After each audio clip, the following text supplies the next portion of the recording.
आपके अपने YouTube channel technical with Punia sir पे आप सभी बच्चों का हार्दिक स्वागत है। आप बच्चे लगातार मेहनत करते रहना, क्योंकि आने वाले समय में आपको हरियाणा के अंदर टेक्निकल भर्तियों का नोटिफिकेशन जल्दी ही देखने को मिलेगा। अगर आपने अच्छी और लगातार मेहनत करनी है तो आप हमारे साथ हमारे YouTube चैनल के ऊपर जुड़ सकते हो। इससे पहले मैंने अपने YouTube चैनल के ऊपर आप बच्चों के लिए फ्री में जितना हमारा टेक्निकल भर्तियों का सिलेबस था वो कंप्लीट करवा दिया है। उसके साथ हर चैप्टर के एमसीक्यू क्वेश्चन भी हमने आप बच्चों के लिए यूट्यूब के ऊपर डाल रखे हैं। इसके बाद हमने आप बच्चों के लिए एक सीरीज स्टार्ट कर रखी है 2000 मोस्ट इंपोर्टेंट क्वेश्चन की, जो पहले के एग्जामों में पूछे गए हैं। तो उन 2000 क्वेश्चन के माध्यम से हम 3 से 4000 क्वेश्चन आप बच्चों को करवा देंगे। और साथ में हमने हर संडे को आपको एक प्रैक्टिस सेट देने की प्रतिज्ञा ली है, ताकि आप बच्चे और टेस्ट लगा के देख सको आपके कितने नंबर बन रहे हैं। तो उस प्रैक्टिस सेट के अंदर हम आप बच्चों को 70%, जिसके अंदर आपकी टेक्निकल है, मैथ है, साइंस है, वो 70 क्वेश्चन होंगे। 10 क्वेश्चन कंप्यूटर के और 20 नंबर की जो हमारी जीएस आनी है, उसके अंदर आपके हरियाणा के करंट अफेयर है, इंडियन हिस्ट्री है, पॉलिटी है, वो सारे क्वेश्चन हमने आप बच्चों के लिए ऐड किए हैं उस मॉक टेस्ट के अंदर। तो इससे पहले हमने 2 मॉक टेस्ट आप बच्चों को प्रोवाइड करवा दिए है। आज हमारा मॉक टेस्ट नंबर 3 होगा। तो इससे पहले वाले आपको कैसे लगे, अगर आपका स्कोर बना वो भी आपने कमेंट बॉक्स में जरूर बताना है, और जो कोई कमी रह गई है वो भी आपने हमें बतानी है, ताकि हम उस कमी को दूर करके आप बच्चों को अच्छे अच्छे प्रैक्टिस सेट उपलब्ध करवा सकें। तो आप हमारे साथ जुड़ सकते हो और फ्री में आप कोचिंग ले सकते हो। जो बच्चा बैच लेने में असमर्थ है वो हमारे चैनल पे हमारे साथ जुड़ सकता है। तो आज हम शुरू करते अपना मॉक टेस्ट नंबर 3। तो इस मॉक टेस्ट के अंदर हमारे टोटल 100 क्वेश्चन रहेंगे। आज ये हमारा प्रैक्टिस सेट नंबर 3 है। स्पेशल जो बच्चे हरियाणा के अंदर एएलएम की और एससी की क्या कर रहे हैं, तैयारी कर रहे हैं, उनके लिए मॉक टेस्ट बनाया गया है। तो आज हम शुरू करते हैं।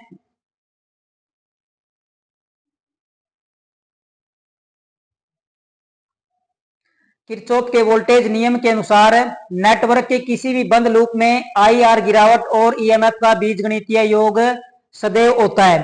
तो हमारे पास क्या भी किरचॉफ का नियम है। किरचॉफ ने हमें 2 नियम दिए थे, एक था केसीएल का और एक था केवीएल का। तो किरचॉफ करंट ला और किरचॉफ वोल्टेज ला। तो किसी जंक्शन पे आने वाले करंट और उस पे जाने वाले करंट का बीजगणितीय योग क्या होता है, 0 होता है। दूसरा था उसका वोल्टेज का नियम। तो वोल्टेज भी हमारे क्या भी आईआर की गिरावट हमेशा क्या होती है, 0 होती है। बीज गणितीय योग जैसे हमारे पास आई बराबर में 0 और दूसरा हमारा था आई आर बराबर में 0। तो किरचॉफ के वोल्टेज नियम के अनुसार नेटवर्क के किसी भी बंद लूप में आई आर गिरावट और ईएमएफ का बीज गणितीय योग हमेशा क्या होता है, हमेशा क्या होता है, वो नेगेटिव होता है, पॉजिटिव होता है, शून्य होता है, एक एक होता है। तो हमेशा क्या होता है, हमेशा शून्य होता है। तो केसीएल था हमारे पास आवेश संरक्षण का नियम और केवीएल था हमारे पास ऊर्जा संरक्षण का नियम। तो ये भी आपने याद रखने हैं। किस किस का था, केसीएल था हमारा किरचॉफ करंट का नियम था, जो वो हमारे पास था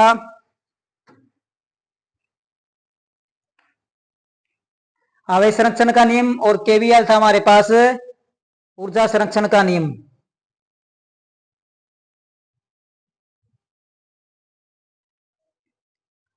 वोल्टेज के लिए धारा की परिवर्तन दर, वोल्टेज के लिए धारा की परिवर्तन दर के अनुपातिक होता है। तो वोल्टेज के लिए धारा की परिवर्तन दर के अनुपातिक होता है। प्रतिरोध के होता है, संधारित्र के होता है, प्रेरक के होता है, या ट्रांजिस्टर के होता है। तो हमारे पास क्या होता है,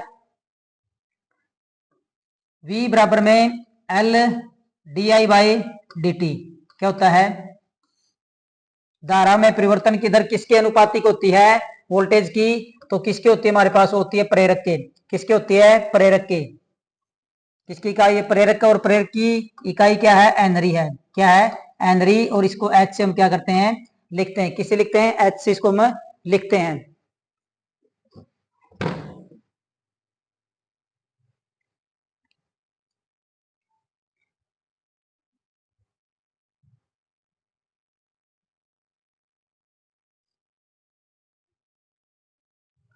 10 वोल्ट बैटरी 3 ओम, 6 ओम, 12 ओम और 24 ओम के समांतर प्रतिरोधों के साथ जुड़ी है। तो 24 ओम का प्रतिरोध प्रतिरोध का वोल्टेज होगा। किसका पूछा भाई? 24 ओम का जो प्रतिरोध है उसके अंदर वोल्टेज कितनी होगी। तो हमारे पास कितने प्रतिरोध जुड़े हुए हैं? 3 प्रतिरोध जुड़े हुए हैं। कितने जुड़े हुए हैं? 3 प्रतिरोध जुड़े हुए हैं। 4, 3 नहीं है, कितने हैं? 4, और इसके साथ एक बैटरी जुड़ी हुई हमारी। क्या जुड़ी हुई है? बैटरी। और इसकी कितनी है? 10 वोल्टेज की बैटरी है। ये हमारे पास है 3 ओम, 6 ओम, 12 ओम और 24 ओम। तो पूछ रहा है इसके अंदर कितनी वोल्टेज आएगी? किसके अंदर पूछ रखा है? 24 ओम का जो प्रतिरोध हमारे पास R4 है, इसके अंदर कितनी वोल्टेज आएगी। अब हमारे पास क्या है? इसके अंदर धारा जाएगी। क्या जाएगी? तो यहाँ पे जो हमारी धारा जाएगी I बराबर में क्या हो जाएगा?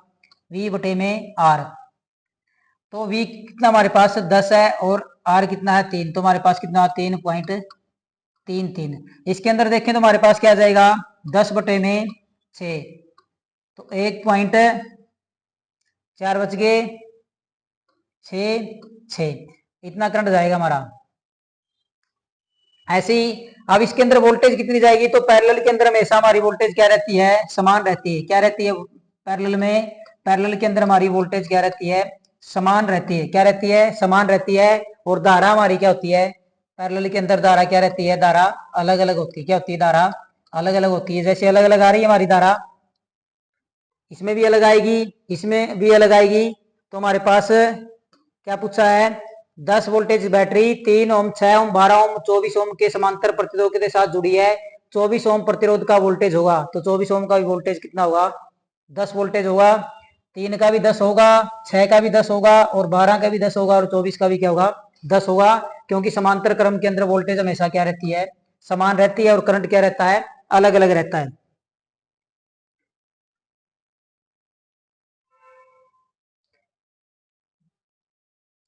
श्रेणी संयोजन के लिए तुल्यकाली प्रतिरोध होता है। किसके लिए? श्रेणी संयोजन के लिए तुल्यकाली प्रतिरोध होता है। तो हमारे पास क्या होता है? आर टी बराबर में R1 प्लस में R2 प्लस में R3। तो ये हमारे पास सीरीज के अंदर होता है। मान लेते हैं हमारे पास इनका मान कितना है? 5 है, 10 है, 15 है। तो टोटल प्रतिरोध हमारे पास कितना आ जाएगा? 5, 10, 15 और 15 30 ओम आ जाएगा। कितना आ जाएगा? 30 ओम आ जाएगा। तो कह रहा है भाई श्रेणी संयोजन का तुल्यकाली प्रतिरोध यानी नेट प्रतिरोध कितना होता है? सबसे कम प्रतिरोध से भी अधिक होता है, सबसे कम प्रतिरोध से भी अधिक होता है, सबसे बड़े प्रतिरोध के बराबर होता है, सबसे बड़े प्रतिरोध से अधिक होता है, इनमें से कोई नहीं। तो सबसे बड़ा प्रतिरोध हमारा कितना है? 15 ओम है। तो इससे भी मान हमारा क्या रहा है? बड़ा आ रहा है। तो इसका मतलब क्या? जो सबसे बड़ा प्रतिरोध होता है तो टोटल मान उससे भी क्या आता है? हमारा अधिक आता है। पैरेलल के अंदर क्या आएगा? जो सबसे छोटा प्रतिरोध है उससे भी मान क्या आएगा? कम आएगा।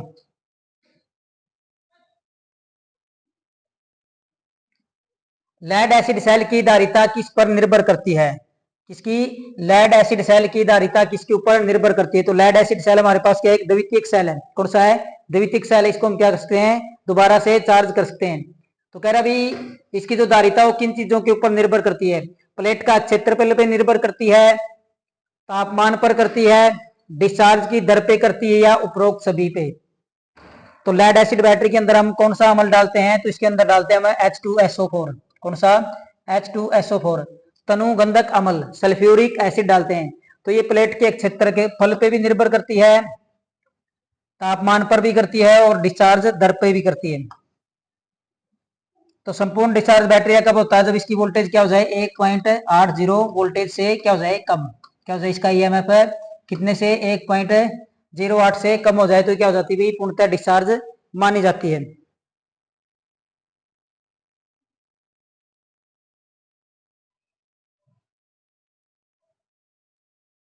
संवाहक में प्रवाहित धारा किसके समानुपाती होती है? तो संवाहक में प्रवाहित धारा किसके समानुपाती होती है?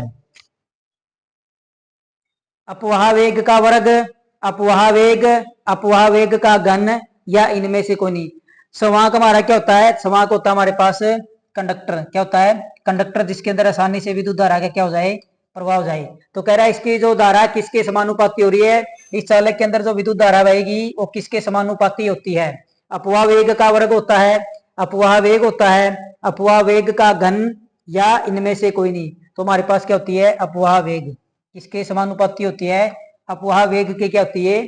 समानुपाती होती है। नया क्वेश्चन, ये इंपॉर्टेंट क्वेश्चन है।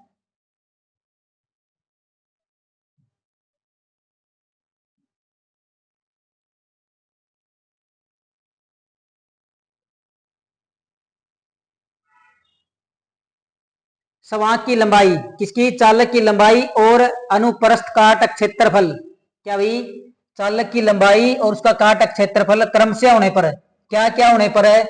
संवाहक की विद्युत प्रतिरोधकता इसके बीच प्रतिरोध के बराबर होगी। तो हमारे पास क्या एक चालक है, क्या है? चालक है। ये कह रहा है चालक की लंबाई और इसका क्या? प्रतिरोध, क्या है? लंबाई और प्रतिरोध क्रमशः क्या क्या होने चाहिए? कि जो चालक हमारे पास है इसकी प्रतिरोधकता, क्या? प्रतिरोधकता यानी रो और प्रतिरोध बराबर हो गए, और क्या? प्रतिरोध यानी रो और बराबर में क्या हो गए? आर होगा। तो कितनी होने पे? कह रहा लंबाई 1 मीटर और अनुप्रस्थ काटक क्षेत्रफल 1 सेंटीमीटर स्क्वायर। ऑप्शन बी है 1 मीटर लंबाई और 1 मीटर स्क्वायर क्षेत्रफल होना चाहिए।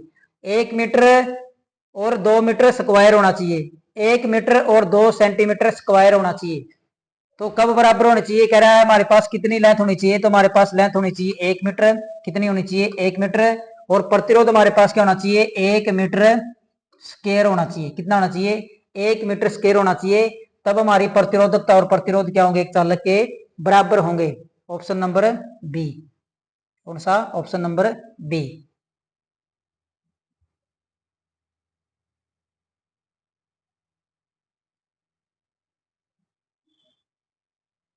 रजत, रजत रंग से लेपित कार्बन प्रतिरोध की सहनशीलता कितनी होती है? किसे? रजत। रजत को हम क्या बोलते हैं? सिल्वर। क्या बोलते हैं? सिल्वर। तो सिल्वर रंग से लेपित कार्बन प्रतिरोध की सहनशीलता कितनी है? 5%, 20%, 10% या सभी हो सकती है। तो 5% हमारे पास किसकी होती है? ये हमारे पास होती है सुनहरा, गोल्ड रंग की। किसकी होती है? सुनहरा। 20 किसकी होती है? नो कलर, क्या है? कोई रंग ना हो, क्या ना हो? No colour. और ये हमारी किसकी होती है? ये हमारे पास होती है रजत की। कितनी होती है? रजत की प्लस माइनस 5%, प्लस माइनस 20% और प्लस माइनस 10%। इसका कहने का मतलब जो हमारे पास प्रतिरोध है उसके मान में प्लस 5% भी हो सकता है, मान बढ़ भी सकता है, और 5% क्या हो सकता है? घट भी सकता है। अगर उसके ऊपर रजत रंग है तो उस प्रतिरोध की जो वैल्यू वो 10% कम भी हो सकती है और 10% क्या हो सकती है? ज्यादा भी हो सकती है। अगर उसके ऊपर कोई रंग ना दिया हो तो उसके मान में प्लस माइनस 20% का अंतर आ सकता है। 20% ज्यादा भी हो सकती है और 20% क्या हो सकती है? कम भी हो सकती है।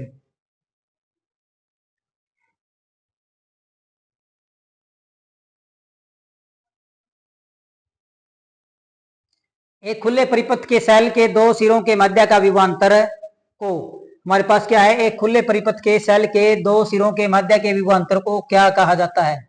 तो क्या कह रहा है? इनके मध्य के जो अंतर विभवांतर है इनके बीच में, उसको सेल का क्या कहा जाता है? टर्मिनल वोल्टेज, शक्ति, ईएमएफ, चार्ज। तो एक खुले परिपथ के सेल के दो सिरों के मध्य के विभवांतर को क्या कहा जाता है? इसको क्या कहा जाता है? टर्मिनल वोल्टेज कहा जाता है, शक्ति कहा जाता है, ईएमएफ कहा जाता है, इलेक्ट्रोमोटिव फोर्स कहा जाता है, या चार्ज। तो इसको क्या कहा जाता है? इसको हम बोलते हैं इलेक्ट्रोमोटिव फोर्स, ईएमएफ। क्या बोलते हैं? ईएमएफ बोलते हैं इसको।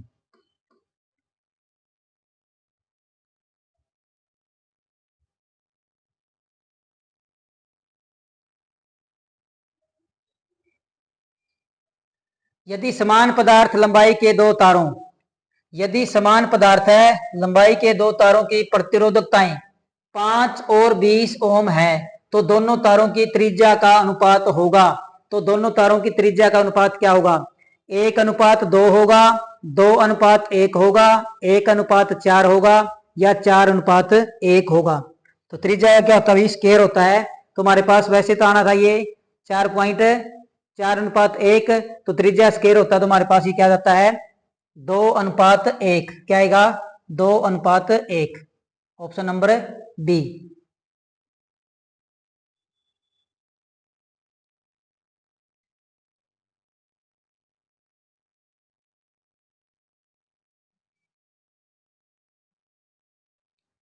120 वोल्टेज पर चलने वाले टोस्टर का प्रतिरोध 60 ओम है। तो इसकी शक्ति कितनी होगी।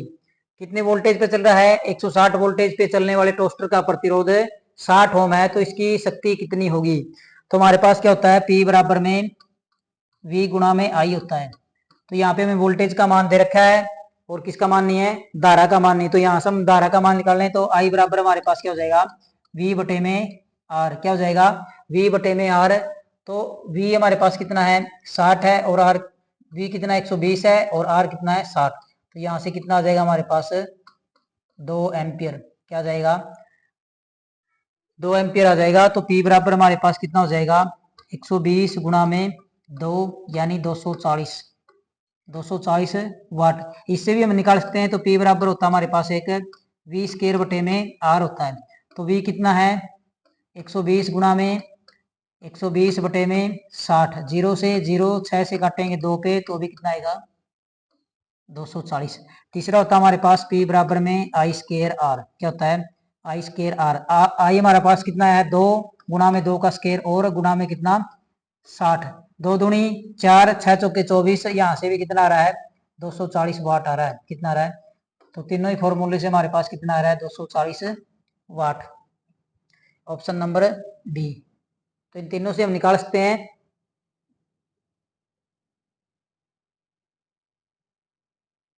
आरएम में वोल्टेज वृद्धि प्राप्त करने के लिए ट्यूबलाइट किस घटक का इस्तेमाल करती है। तो हमारे पास क्या होती है, एक ट्यूबलाइट होती है। क्या होती है, एक ट्यूबलाइट होती है।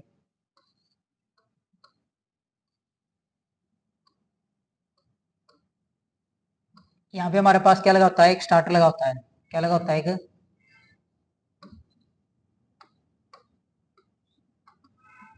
इस प्रकार से हमारे ट्यूबलाइट के क्या होते हैं, कनेक्शन होते हैं। तो कह रहा है भाई ये जो ट्यूबलाइट इसके अंदर ये क्या है, हमारी गैस भरी होती है, आर्गोन या नियोन गैस भरी होती है। तो इसको आयनाइजेशन करने के लिए हमें शुरुआत में इसको क्या देनी होती है, उच्च वोल्टेज देनी होती है। क्या देनी होती है, उच्च वोल्टेज। और उच्च वोल्टेज देने के लिए हम इसका प्रयोग करते हैं। तो ये हमारे पास क्या होती है, ये हमारे पास लगी होती है चौक। क्या लगी होती है, चौक। क्या लगी होती है, चौक। तो ट्यूबलाइट को आरएम में वोल्टेज अधिक प्राप्त करने के लिए उसके साथ क्या जोड़ा जाता है, तो उसके साथ जोड़ा जाता है चौक।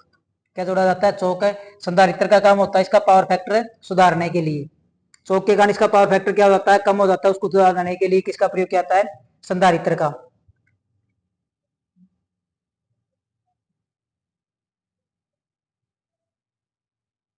भारत में 230 वोल्टेज की घरेलू एसी मुख्य आवर्ती आपूर्ति की वोल्टेज की मानक आवृत्ति कितनी होती है।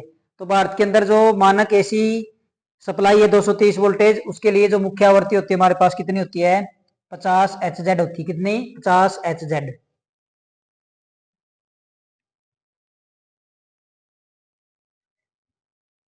शून्य वाट का लैंप कितनी शक्ति खपत करता है। तो जो शून्य वाट का लैंप होता है वो कितनी शक्ति खपत करता है, 0 वाट, 5 वाट, 30 वाट, 50 वाट। तो हमारे पास क्या भी लैंप है और कितने का है, शून्य वाट का है। कितने का है,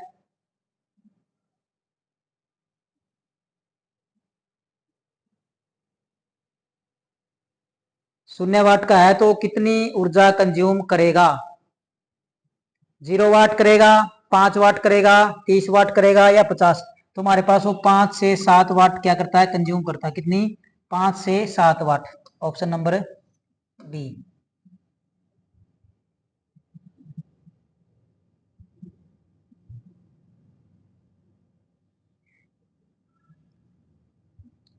एक शुद्ध अर्धचालक में अशुद्धताएं संकलित किए जाने की प्रक्रिया को क्या कहते हैं।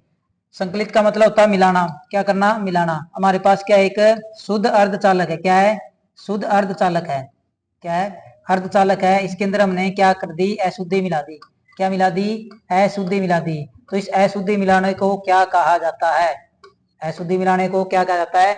अशुद्धि मिलाने से क्या होती है, चालकता बढ़ जाती है। क्या होती है, चालकता बढ़ जाती है। क्या हो जाती है, चालकता बढ़ जाती है। क्या हो जाती है, चालकता बढ़ जाती है। उसको मिश्रण कहते हैं, यौगिक कहते हैं, डोपिंग कहते हैं, या इनमें से कोई नहीं। तो अशुद्धि मिलाने की प्रक्रिया को हम क्या बोलते हैं, डोपिंग कहते हैं। क्या कहते हैं, डोपिंग कहते हैं।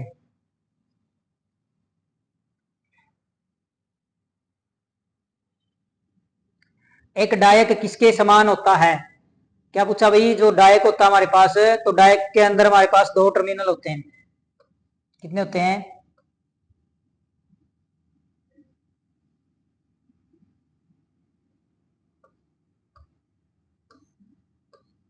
तो इसके अंदर हमारे कितने, एक होता है हमारे पास MT1 और MT2, ये दो टर्मिनल होते हैं डाइक के अंदर। ट्राइक के अंदर कितने होते हैं, 3 होते हैं। 2 गेट का ट्राइक है,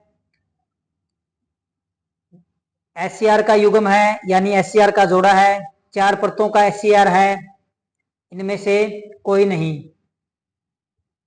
तो क्या ये 4 परतों का SCR है, SCR का जोड़ा है, 2 गेट का ट्राइक है, या इनमें से कोई नहीं।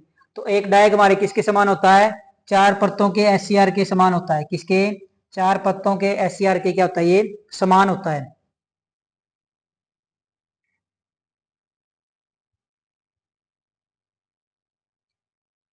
किसी जर्मेनियम डायोड के लिए रिवर्स करंट क्रम होता है। किसके लिए भाई, कोई जर्मेनियम डायोड है उसके लिए रिवर्स करंट क्रम में होता है। किस में होता है भाई, किलो एम्पियर में होता है, मिली एम्पियर में होता है, माइक्रो एम्पियर में होता है, या एम्पियर के अंदर होता है। तो किलो का मतलब होता है भाई 10 की पावर 3। क्या होता है, किलो का मतलब क्या होता है, 10 की पावर 3। मिली का मतलब क्या होता है, 10 की -6 3। और माइक्रो का मतलब क्या होता है, 10 की -6। और एम्पियर का मतलब होता है 1, यानी 10 हो गया हमारा। तो किसके अंदर होती है भाई, जो इसकी होती है हमारे पास, किसके अंदर होती है, माइक्रो एम्पियर के अंदर होती है।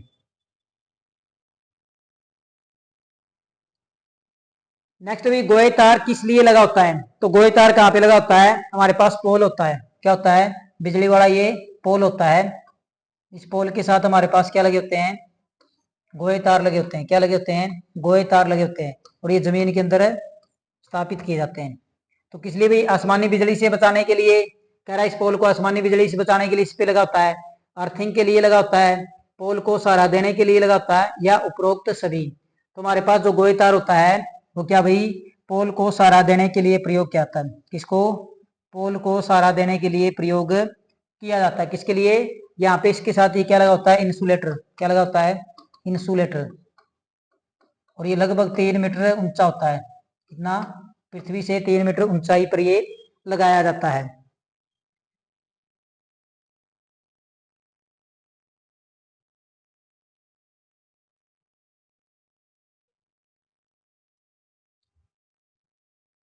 गोए तार एक लाइन पोल और, क्या भाई, गोए तार एक लाइन पोल और स्टब पोल के बीच स्थापित होता है, जिस पर कोई ऊर्जाकृत उपकरण नहीं है उसे कहते हैं। तो जो हमारे पास जो गोए तार लगता है उसके ऊपर कोई भी ऊर्जा उपकरण नहीं लगा होता है, तो उसको क्या कहा जाता है, स्टब एंकर कहा जाता है, गोए पुश कहा जाता है, स्टब गोए कहा जाता है, या एड गोए कहा जाता है।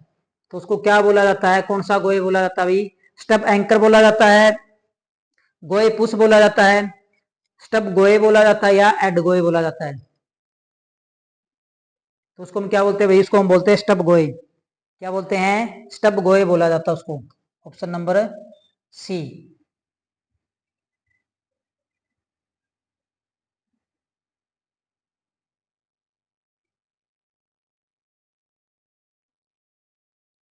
जूल का हीटिंग प्रभाव अवांछित होता है। तो जूल का हीटिंग प्रभाव अवांछित होता है। तो जूल का नियम हमारे पास क्या था भाई, H बराबर में आई स्केयर आर टी। क्या होता है, आई स्केयर आर टी। ये हमारे पास क्या होता है भाई, जूल का हीटिंग नियम होता है। क्या होता है, जूल का हीटिंग नियम होता है। इलेक्ट्रिक आयरन पे, इलेक्ट्रिक टोस्टर पे, ट्रांसफॉर्मर पे, उपरोक्त सभी। तो पहले अवांछित का मतलब होता है हमारा भाई, नहीं लागू होता। क्या भाई, नहीं लागू होता। इसका मतलब क्या होता है, नहीं लागू होता। तो किसके ऊपर लागू नहीं होता भाई, तो हमारे पास इलेक्ट्रिक प्रेस पे भी लागू होता है, हीटिंग के प्रभाव पे कार्य करती है। इलेक्ट्रिक टोस्टर भी हीटिंग के प्रभाव पे काम करता है। लेकिन ट्रांसफॉर्मर क्या भाई, फेराडे के इलेक्ट्रोमैग्नेटिक इंडक्शन के सिद्धांत पे काम करता है। तो ट्रांसफॉर्मर के ऊपर ये हमारा क्या नहीं होता, लागू नहीं होता।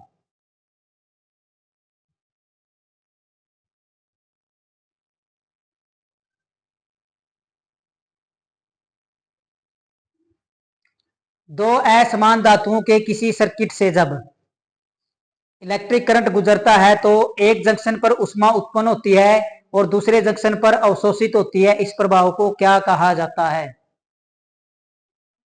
इस प्रभाव को क्या कहा जाता है। ये कह रहा है हमारे पास क्या अभी, दो असमान धातुएं हैं, यहाँ पे क्या हो रहा है, करंट गुजरता है, इलेक्ट्रिक करंट गुजरता है एक जंक्शन पे। तो इसके अंदर क्या पैदा होती है, ऊष्मा पैदा हो जाती है। क्या पैदा हो जाती है, ऊष्मा। उत्पन्न होती है और दूसरे पर अवशोषित होती है, यानी यहाँ पे उत्पन्न होती है और यहाँ पे क्या होती है, अवशोषित होती है। अवशोषित तो ये फिर यहाँ पे क्या भाई आ रही है, क्या आ रही है, आ रही है। और ये किसके कारण होता है, चालन के कारण। किसके कारण, चालन के कारण। किसके कारण होता है, चालन के कारण। तो ये किसके प्रभाव पे अवशोषित होती है, सीबैक प्रभाव, थॉमसन प्रभाव, जूल्स का एटिंग प्रभाव या प्लेटियर प्रभाव। तो ये हमारे कौन से प्रभाव के कारण होती है, हमारे प्लेटियर प्रभाव के कारण होती है। कौन से के कारण, प्लेटियर प्रभाव के कारण होती है।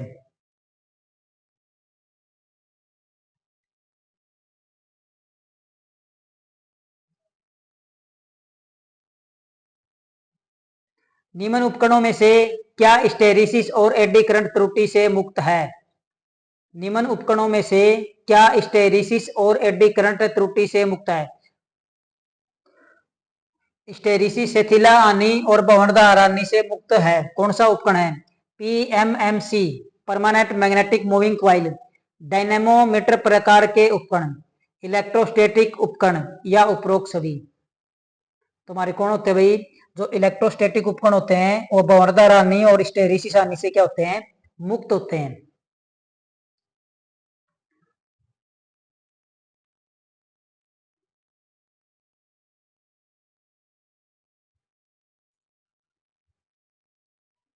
किसी आदर्श एमिटर का प्रतिरोध होता है।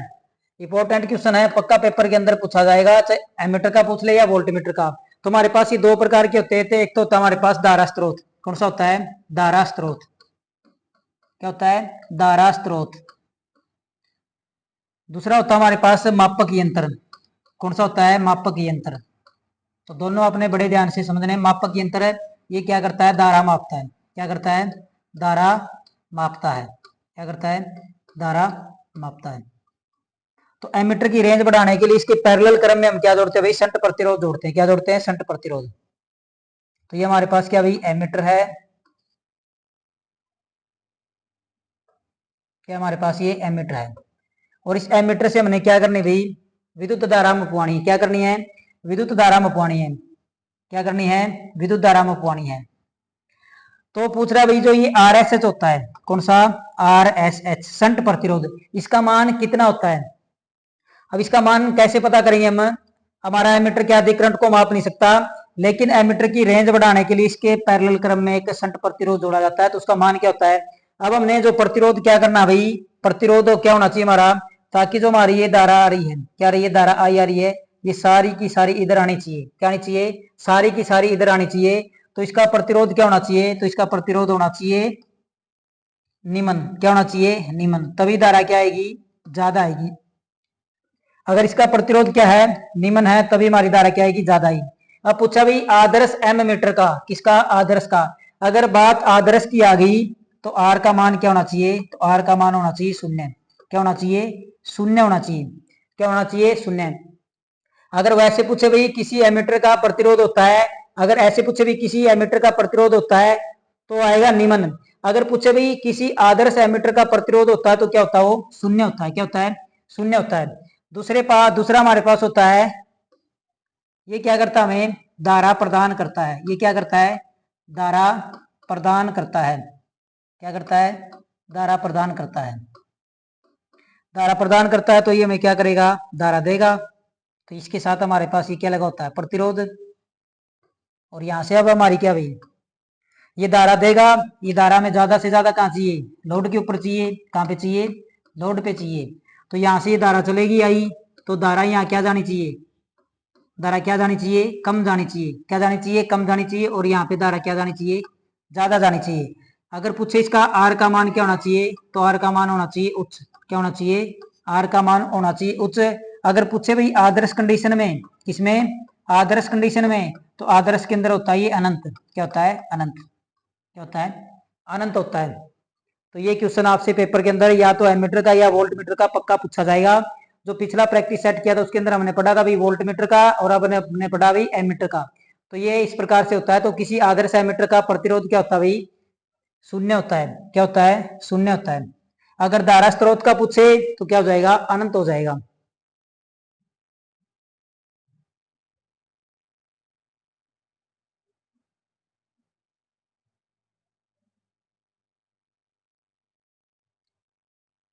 किसी सूचक उपकरण के अस्थिर टोरक से, किसी सूचक उपकरण के अस्थिर टोरक से घर्षण टोरक का अनुपात, इसका माप होता है। किसका माप होता है भाई? अस्थिर टोरक से घर्षण टोरक का अनुपात, इसका माप होता है। शुद्धता का माप होता है, विश्वसनीयता का माप होता है, संवेदनशीलता का होता है, या रेगुलेशन का। संवेदनशीलता होता है भाई थोड़ी सी ही चीज कोई हो जाए उसको तुरंत पता लगा लेना, वो हमारी क्या होती है? संवेदनशीलता। और जो हमारा इलेक्ट्रिकल उपकरण वो क्या होना चाहिए? संवेदनशील होने चाहिए, ताकि थोड़ा सा भी माइनर फॉल्ट आए तभी उसको क्या कर ले? वो सेंस कर ले, उसको हम बोलते हैं संवेदनशीलता। और ये हमारी क्या होती है भाई? ओम पर वोल्ट होती है। क्या होती है? ओम पर वोल्ट होती है संवेदनशीलता। तो उसको क्या बोला जाता है भाई? उसको विश्वसनीयता बोला जाता है। क्या बोला जाता है? विश्वसनीयता बोला जाता है।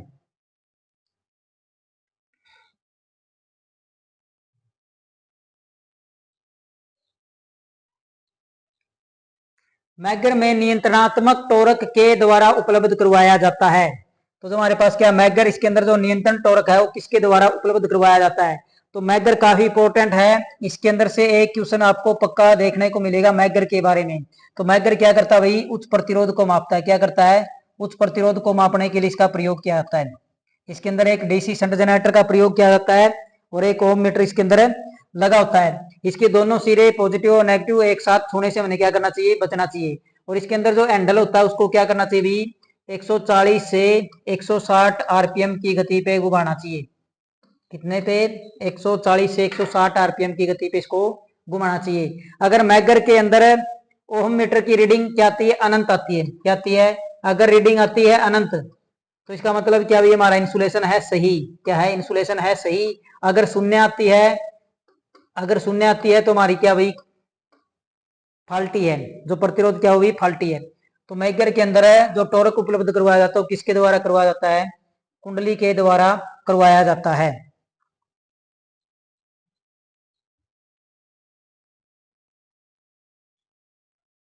किसी सर्किट ब्रेकर के लिए सक्रिय संपर्क के बने होते हैं।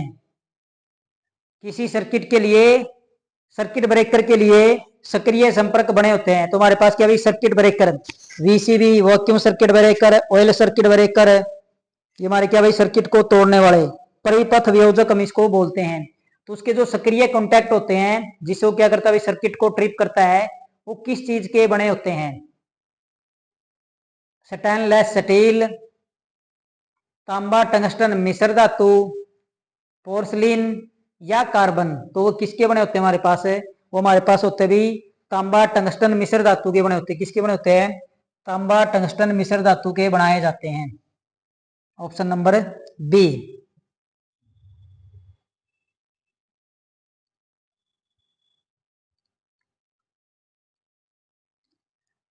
किसी इंडक्शन मोटर में टूथ या स्लॉट हार्मोनिक्स के कारण होता है।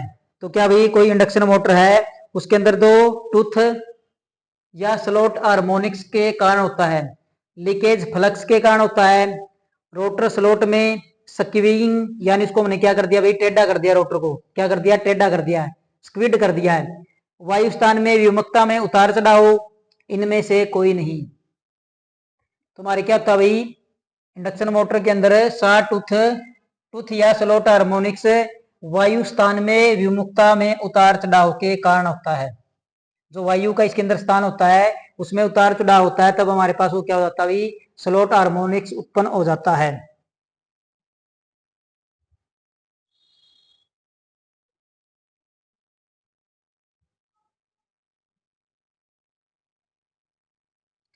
यदि किसी इंडक्शन मोटर में एक चुंबकीय क्षेत्र की सिंक्रोनस गति 250 आरपीएम और रोटर गति 200 आरपीएम है तो स्लिप का प्रतिशत होगा।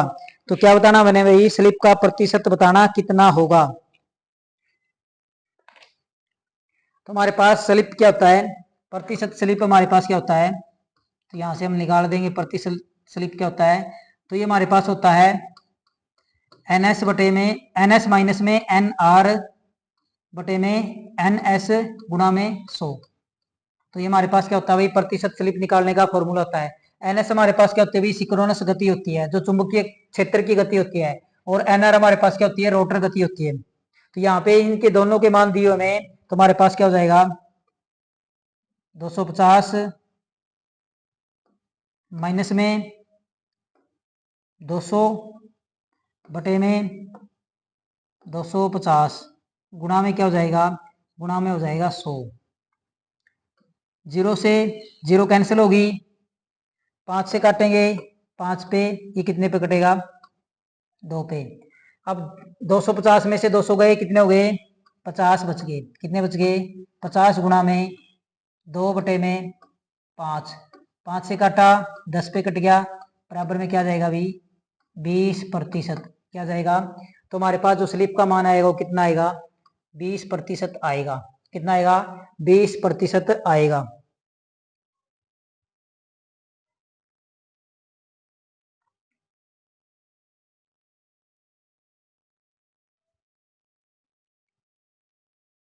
स्टार डेल्टा स्टार्टर की वाइंडिंग आरंभ होते समय और गति करते समय कनेक्शन में जुड़ी होती है। तो हम स्टार डेल्टा स्टार्टर का प्रयोग करते हुए 3 फेज इंडक्शन मोटर को चलाने के लिए करते हैं। किसको, 3 फेज इंडक्शन मोटर को चलाने के लिए स्टार डेल्टा स्टार्टर का प्रयोग किया जाता है। तो ये कह रहा भाई, जब हम क्या करते हैं, मोटर को स्टार्ट करते हैं तो जो स्टार्टर है उसकी वाइंडिंग आरंभ में, जब मोटर स्टार्ट होती है तो वाइंडिंग किस में जुड़ी होती है, और जब मोटर गति करने लग जाती है तो किस में जुड़ी होती है। तो हम क्या करते हैं भाई, जब हम मोटर चलाते हैं तो हमारे पास पहले अष्टचालित आते थे, हाथ वाले होते थे, उसके बाद आगे हमारे बटन वाले। तो एक तो होता हमारे पास स्टार्ट, क्या होता था, स्टार्ट। एक यहाँ पे होता था रन, और एक यहाँ पे होता था हमारा स्टॉप। तो ये इससे हम क्या करते थे, स्टार्ट करते थे। क्या करते थे, इस बटन से स्टार्ट करते थे। कुछ सेकंड बाद, 5 या 7 सेकंड के बाद हम क्या करते थे, उसको रनिंग करते थे। क्या करते थे, रनिंग करते थे। जब मोटर स्टार्ट होती है तो स्टार्ट का मतलब स्टार्ट में जुड़ी होती है, किस में जुड़ी होती है, स्टार्ट वाइंडिंग किस में जुड़ी होती है, स्टार में। और जब रनिंग करती है तो रनिंग में जब होती है हमारे पास, किसके अंदर होती है, डेल्टा के अंदर होती है। किसके अंदर होती है, डेल्टा के अंदर होती है। तो किस में जुड़ी होती है, स्टार डेल्टा में। किस में जुड़ी होती है, स्टार डेल्टा में। इसके अंदर कितने होते हैं, 9 टर्मिनल होते हैं। स्टार्टर के अंदर कितने टर्मिनल, 9। 9 किसके, 3 स्टार के, और 3 डेल्टा के, और 3 किसके, मैन सप्लाई के। किसके, मैन सप्लाई के।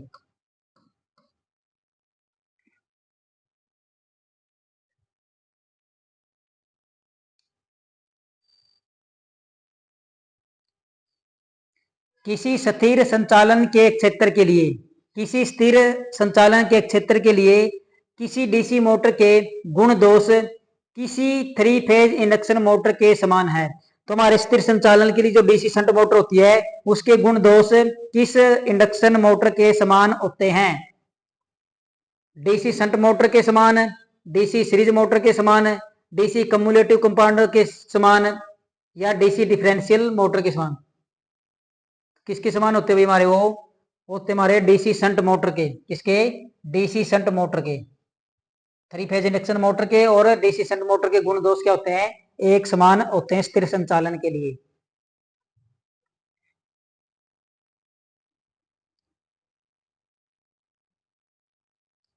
जब एक 3 फेज प्रेरण मोटर का रोटर, क्या भाई, जब एक 3 फेज प्रेरण मोटर का रोटर तुल्यकालिक गति से चलता है और रोटर की आवृत्ति बढ़ जाती है, तब क्या बन जाती है, रोटर की आवृत्ति बढ़ जाती है। तो हमारे पास क्या होता है भाई, सबसे पहले हमारे पास क्या होता है, मोटर गति कब करती है, जब उसकी N S minus N R हो, यानी ये हमारे पास होती है स्लिप। क्या होती है, स्लिप।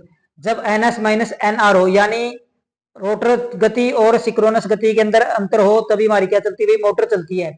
अब ये कह रहा है जब एक 3 फेज प्रेरण मोटर का रोटर तुल्यकालिक गति से चलता है तो रोटर की आवृत्ति बढ़ जाती है। तो हमारे पास क्या, इन दोनों की क्या होगी भाई, बराबर होगी है। क्या होगी है, बराबर होगी है। तो बराबर होगी है तो मोटर क्या नहीं करेगी, चलेगी नहीं। चलेगी नहीं तो इसका मतलब भाई एस का मान क्या हमारे पास, 0 आ गया। क्या आ गया, एस का मान आ गया हमारे पास 0। तो यहां से हमारे पास होती है एफ आर, रोटर आवृत्ति। तो रोटर आवृत्ति हमारे पास क्या होती है, एफ गुणा में एस। क्या होती है, एफ गुणा में एस होती है, मतलब फ्रीक्वेंसी गुणा में स्लिप। तो यहां से हमारे पास स्लिप क्या हुई, 0। तो आवृत्ति भी हमारी क्या हो जाएगी, शून्य हो जाएगी। क्या हो जाएगी, शून्य हो जाएगी।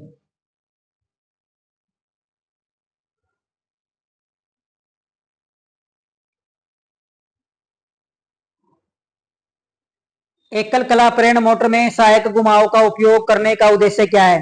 तो हमारे पास जो सिंगल फेज मोटर होती है उसमें सहायक घुमाव का उपयोग करने का उद्देश्य क्या है, यानी स्टार्टिंग वाइंडिंग का काम क्या होता है, वोल्टेज रेगुलेशन सुधारना, प्रारंभिक टॉर्क विकसित करना, गति बढ़ाना, उपरोक्त सभी। तो हमारे पास जो सिंगल फेज मोटर होती है उसके अंदर दो वाइंडिंग होती है हमारे पास। कितनी होती है? दो वाइंडिंग होती है। एक होती है हमारे पास सहायक वाइंडिंग और एक होती है हमारे पास रनिंग वाइंडिंग।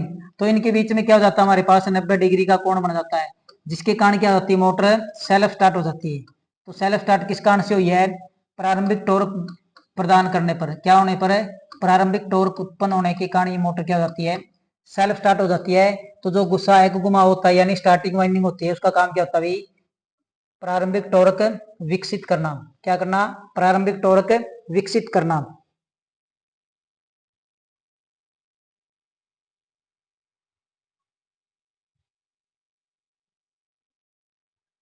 निम्नलिखित में से क्या तुल्यकालिक मोटर के लाभ है? तो तुल्यकालिक का मतलब क्या भाई? एक स्पीड पे चलने वाली मोटर। कौन सी? एक स्पीड पे चलने वाली मोटर। सिक्रोनस मोटर जिसकी गति क्या रहे? नियत रहे, अपने आप स्टार्ट नहीं होती। ये भाई सिक्रोनस मोटर अपने आप स्टार्ट नहीं होती, सही बात है। नियत गति बनाए रखती है, बिल्कुल ये एक समान गति क्या करती है? बना के रखती है।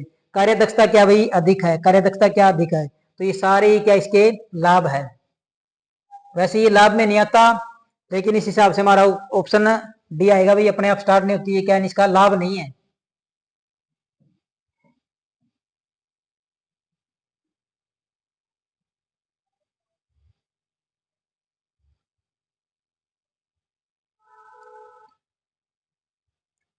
किसको कम करने के लिए तीन कला प्रेरण मोटर के स्टेटर करोड को परतदार बनाया जाता है? परतदार यानी लेमिनेशन करके बनाया जाता है। स्टेरिसिस आने को, कॉपर आने को, भंवरदार आने को, या उपरोक्त सभी। तो स्टेरिसिस आने को हम क्या बोलते हैं भाई? सेथिल्य आनी बोलते हैं। कौन सी बोलते हैं? सेथिल्य आनी। क्या बोलते हैं? सेथिल्य आनी। और ये हमारे पास क्या होती है? नीटा BM 1.6 गुणा में F गुणा में V। ये हमारे पास क्या होती है भाई? स्टेरिसिस आनी होती है। ये हमारे पास होता है स्टेरिसिस नियतांक, अधिकतम चुंबकीय फ्लक्स घनत्व, आवर्ती और वॉल्यूम। दूसरी होती है हमारे पास भंवरदार रानी। कौन सी होती है? भंवरदार रानी। ये हमारे पास क्या होती है? BM का स्केयर, F का स्केयर और T का स्केयर। इसका T का स्केयर। तो ये हमारे पास क्या होती है? चुंबकीय फ्लक्स घनत्व, आवर्ती, और ये हमारे पास क्या होती है? थिकनेस यानी परत की मोटाई होती है। तो स्टेरिसिस हानि को कम करने के लिए हम सिलिकॉन की मात्रा मिलाते हैं, और भंवरदार हानि को कम करने के लिए लेमिनेशन को परतदार लेमिनेशन करके बनाया जाता है उसको। और जो उसकी मोटाई होती है वो 0.35 mm से 0.5 mm के बीच होती है।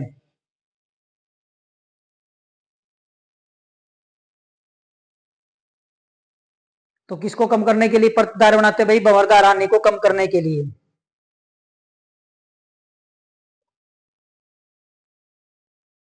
काफी इंपॉर्टेंट क्वेश्चन है, काफी अच्छा प्रैक्टिस सेट है। अगर आप बच्चों ने 20 से 25 प्रैक्टिस सेट कर लिए तो आपके 70 प्लस नंबर लाने से कोई भी नहीं रोक सकता।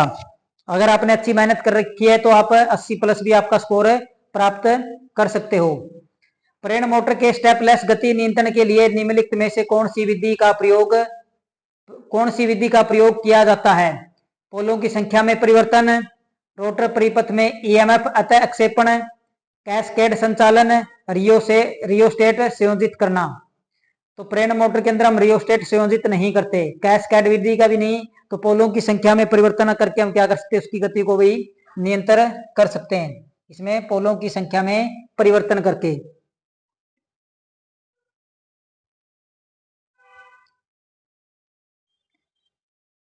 डीसी मोटर अक्षेत्र कमजोर होना किसके रूप में जाना जाता है? तो जो हमारे पास डीसी मोटर है उसकी फील्ड वाइंडिंग क्या हो गई है? कमजोर हो गई है। तो किसके रूप में जाना जाता है? नियत शक्ति नियंत्रण विधि के रूप में, नियत विद्युत धारा नियंत्रण विधि, नियत आवर्ती नियंत्रण विधि, नियत वोल्टेज नियंत्रण विधि। तो उसको किसके रूप में जाना जाता है? उसको हम जानते हैं नियत शक्ति नियंत्रण विधि के रूप में।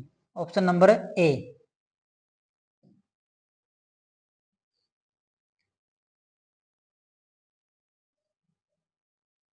सविनबरन परीक्षण में डीसी मोटर पर संचालित होती है। जब हमने क्या करना भाई? सविनबरन प्रशिक्षण करना डीसी मोटर पर है, तो मोटर किस लोड के ऊपर संचालित होती है? फुल लोड पर, हाफ लोड पर, नो लोड पर, इनमें से कोई नहीं। तो हमारे पास जो मोटर होती है वो किस पे होती है, नो लोड पर संचालित होती है। किसके ऊपर संचालित होती है, नो लोड के ऊपर हमारी क्या करती है मोटर संचालित होती है।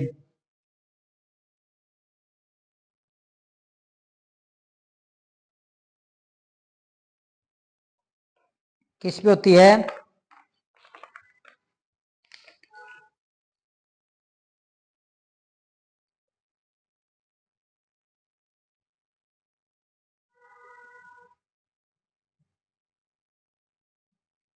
स्थायी चुंबकों का प्रयोग द्वारा तुल्यकालिक मोटर के लिए चुंबकीय क्षेत्र निर्मित किया जाता है। तो स्थायी चुंबक बनाने के लिए कौन कौन से पदार्थों का प्रयोग किया जाता है तुल्यकालिक मोटर के लिए, नियोडीमियम बोरोन लोहा, सिमेरियम कोबाल्ट, उच्च कार्बन इस्पात, उपरोक्त सभी। तो किसका प्रयोग किया जाता है भाई, कौन कौन से पदार्थों का प्रयोग किया जाता है, तो नियोडियम बोरोन लोहा का भी क्या आता है, सिमेरियम कोबाल्ट का भी क्या आता है, उच्च कार्बन इस्पात का भी क्या आता है। तो इसका मतलब क्या हुई, उपरोक्त सभी, क्या उपरोक्त सभी का प्रयोग किया जाता है।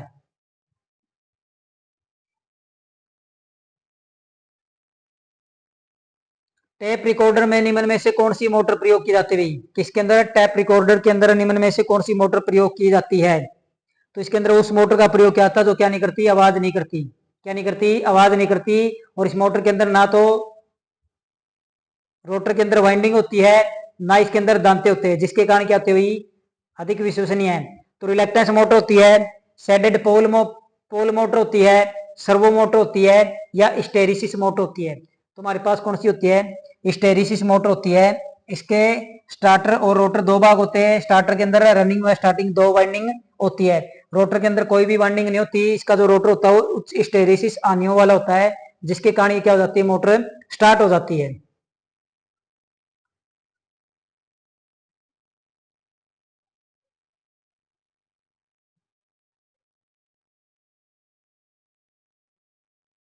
एसी स्टेटर घुमाव पर, क्या भाई एसी स्टेटर घुमाव पर परीक्षण के दौरान, क्या परीक्षण के दौरान श्रृंखला में जुड़े हुए परीक्षण लैंप, किसके अंदर है, श्रृंखला या सीरीज में जुड़ा परीक्षण लैंप रहता है। यदि घुमाव में क्या भाई खुला परिपथ कौन सा है, ओपन सर्किट है, कौन सा है, ओपन सर्किट है, तो लैंप क्या होगा, कम प्रकाश देगा,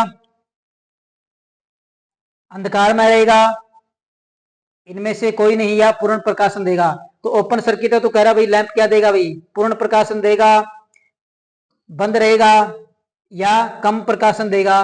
तो ओपन सर्किट है तो हमारे पास जो लैंप है वो क्या रहेगा भाई, अंधकार में रहेगा, अंधेरा युक्त रहेगा, क्या रहेगा, अंधेरा युक्त रहेगा।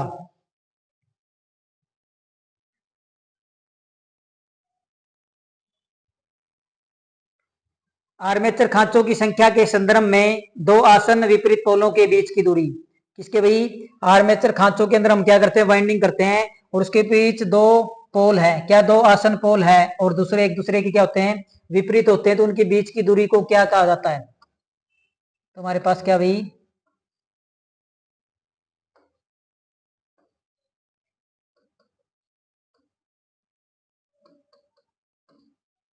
ये हमारे पास दो पोल हैं विपरीत, एक हमारे पास है एन और एक हमारे पास क्या एस। तो इनके बीच की दूरी को क्या कहा जाता है, एक इनके बीच की, ये दो क्वाइल के दो साइडों के बीच की दूरी होती है, इसको बोलते हैं क्वाइल स्पैम बोलते हैं, क्या बोलते हैं, क्वाइल स्पैम बोलते हैं। इसको हम क्या बोलते हैं, इसको बोलते हैं पोल पिच, क्या बोलते हैं, पोल पिच बोलते हैं। ये इसका होता है एक्टिव भाग जहाँ पे ईएमएफ उत्पन्न होता है, और ये होता है इसका निष्क्रिय भाग, यहाँ पे क्या होता है, ईएमएफ उत्पन्न होता है वाइंडिंग में, क्या होता है, ईएमएफ। और ये इसकी क्या भाई कनेक्टिंग लीड है। तो क्या होता है, तो उसको हम क्या बोलते हैं भाई, पोल पिच बोलते हैं, क्या बोलते हैं, पोल पिच बोला जाता है।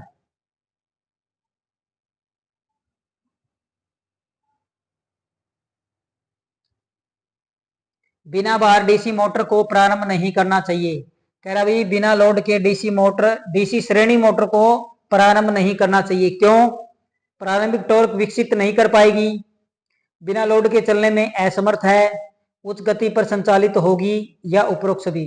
तो हमारे पास जो डीसी सीरीज मोटर होती है उसकी गति क्या होती है भाई, अधिक होती है, इसलिए इसके अंदर जो स्टार्टिंग टॉर्क वो भी क्या होता है भाई, उच्च होता है, और इसका प्रयोग वहां पे किया जाता है जहां स्टार्टिंग टॉर्क की जरूरत हो। तो जैसे क्रेन हो गया, ओस्ट हो गया, इसके अंदर हम क्या करते हैं, डीसी श्रेणी मोटर का प्रयोग करते हैं। तो बिना लोड की इसकी गति क्या होती है, अधिक होती है। तो जब इसको बिना लोड संचालित करेंगे तो इसकी वाइंडिंग क्या हो सकती है, जल सकती है। सविन भरण परीक्षण के दौरान लोहा हानि को माना जाता है। सविन भरण परीक्षण के दौरान लोहा हानि को माना जाता है। शून्य माना जाता है, स्थिर माना जाता है, अस्थिर माना जाता है या एक। तो हमारे पास जो लोहा हानि होती है क्या होती है? स्थिर हानि होती है। और कॉपर हानि हमारे पास क्या होती है? अस्थिर हानि होती है। वो किसके ऊपर? लोड के ऊपर निर्भर करती है। तो लोहा हानि को क्या माना जाता है? लोहा हानि को माना जाता है स्थिर।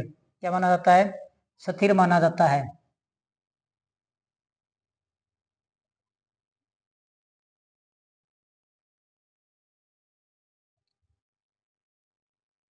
डीसी मोटर में एक दिशीय बला गुण को किसकी सहायता से उत्पन्न किया जाता है? तुम्हारे पास कौन सी भी डीसी मोटर है, इसके अंदर हमने एक दिशीय यानी डायरेक्ट करंट प्राप्त करना, डीसी करंट प्राप्त करना है, तो किसकी सहायता से उत्पन्न किया जाता है? स्लिप वल्य की, ब्रश की, कम्यूटेटर की या स्लिप रिंग की? तो डीसी सप्लाई प्राप्त करने के लिए हमारे पास किसका प्रयोग किया जाता है? तो उसका प्रयोग करते हैं हम किसका? कम्यूटेटर का। किसका प्रयोग करते हैं? कम्यूटेटर का प्रयोग करते हैं।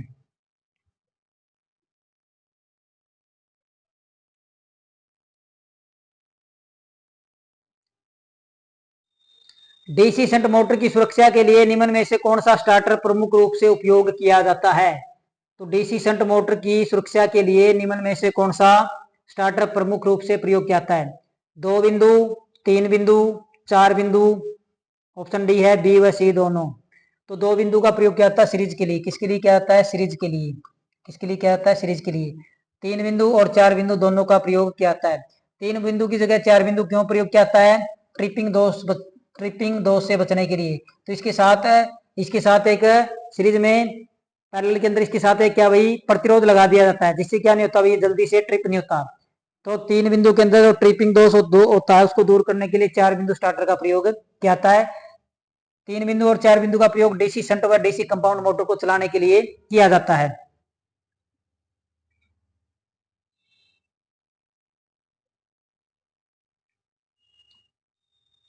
डीसी शंट मोटर के घूर्णन की दिशा के पारस्परिक परिवर्तन करके बदली जा सकती है। तो डीसी शंट मोटर की घूमने की दिशा किसको पारस्परिक परिवर्तन करके बदली जा सकती है? सप्लाई टर्मिनल बदलकर, फील्ड टर्मिनल बदलकर, आर्मेचर टर्मिनल बदलकर, बी व सी दोनों। तो हम क्या कर सकते हैं? अगर हमने डीसी शंट मोटर की घूमने की दिशा बदलनी है तो या तो हम फील्ड वाइंडिंग के टर्मिनल परिवर्तन करेंगे या आर्मेचर वाइंडिंग के टर्मिनल परिवर्तन करेंगे। दोनों में से कोई एक। दोनों को बदलेंगे तो हमारी नहीं होगी। दोनों में से किसी एक को बदलकर हम क्या कर सकते हैं? इसके घूमने की दिशा बदली जा सकती है।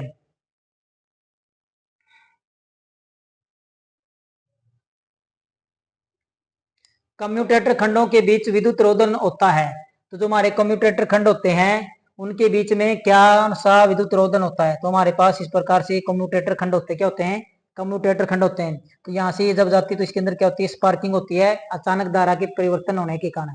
तो इसके बीच कौन सा वर होता है? तो इस प्रकार से हमारा है कि ये कम्यूटेटर खंड होता है। तो इसके बीच क्या वर होता है?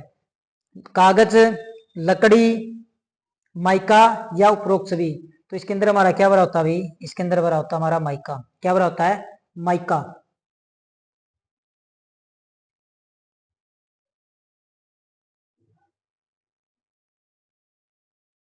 शेडेड पोल मोटर में शेडिंग कुंडलियां का उपयोग करने का उद्देश्य है। तो जो शेडेड पोल होती है हमारी मोटर है उसके अंदर जो शेडिंग कुंडलियों का प्रयोग क्यों किया जाता है? घूर्णनीय चुंबकीय क्षेत्र उत्पन्न करने के लिए, शक्ति गुणांक बढ़ाने के लिए, चुंबकीय लॉकिंग प्रदान करने के लिए या कोर हानि कम करने के लिए। तो शेडेड पोल मोटर में शेडिंग कुंडलियों का प्रयोग क्यों किया जाता है? तो उसका प्रयोग करते हैं हम भाई किसके लिए? घूर्णनीय चुंबकीय क्षेत्र उत्पन्न करने के लिए। किसके लिए? घूर्णनीय चुंबकीय क्षेत्र उत्पन्न करने के लिए प्रयोग किया जाता है।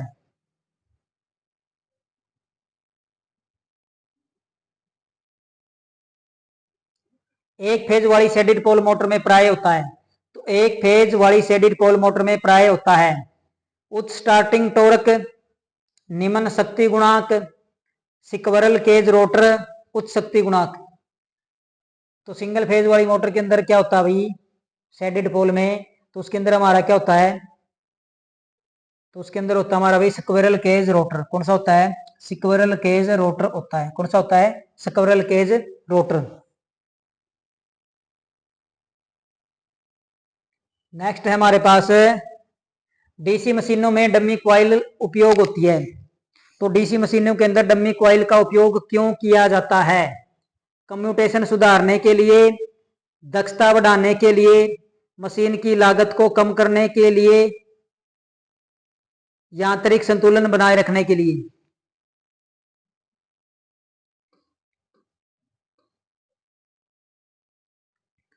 तो डमी क्वाइल का प्रयोग क्या था भाई? यांत्रिक संतुलन बनाए रखने के लिए। किसके लिए?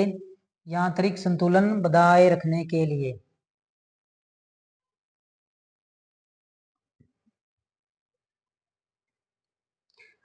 इंडक्शन मोटर में यदि वायु अंतराल बढ़ा दिया जाए तो, इंडक्शन मोटर के अंदर यदि वायु अंतराल बढ़ा दिया जाए तो क्या होगा?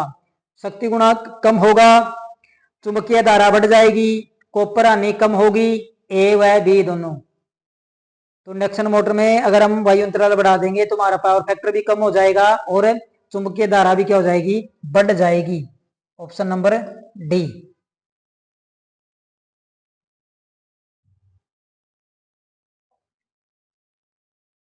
स्लिप रिंग इंडक्शन मोटर को चालू करने के लिए प्रयुक्त स्टार्टर। तो स्लिप रिंग इंडक्शन मोटर को चलाने के लिए हमारे पास कौन सा स्टार्टर होता है? स्टार डेल्टा स्टार्टर होता है, ऑटो ट्रांसफॉर्मर होता है, स्टेटर रियोस्टेट स्टार्टर होता है, रोटर रियोस्टेट स्टार्टर होता है। तो स्लिप रिंग इंडक्शन मोटर को चलाने के लिए कौन से स्टार्टर का प्रयोग किया जाता है? तो स्लिप रिंग इंडक्शन मोटर को चलाने के लिए हम किसका प्रयोग करते हैं भाई? रोटर रेजिस्टेंस स्टार्टर का प्रयोग करते हैं, रोटर रियोस्टेट स्टार्टर का प्रयोग करते हैं। स्टेटर का नहीं करते, किसके अंदर होता है? रोटर के अंदर लगा होता है।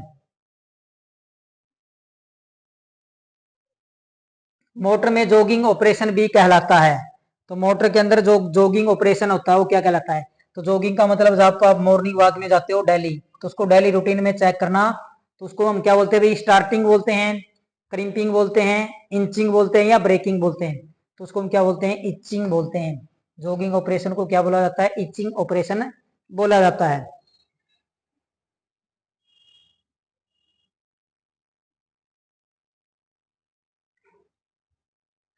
भारतीय मानक संस्थान के अनुसार उप परिपथों, पंखों, सॉकेट और लाइट का सीमित लोड है।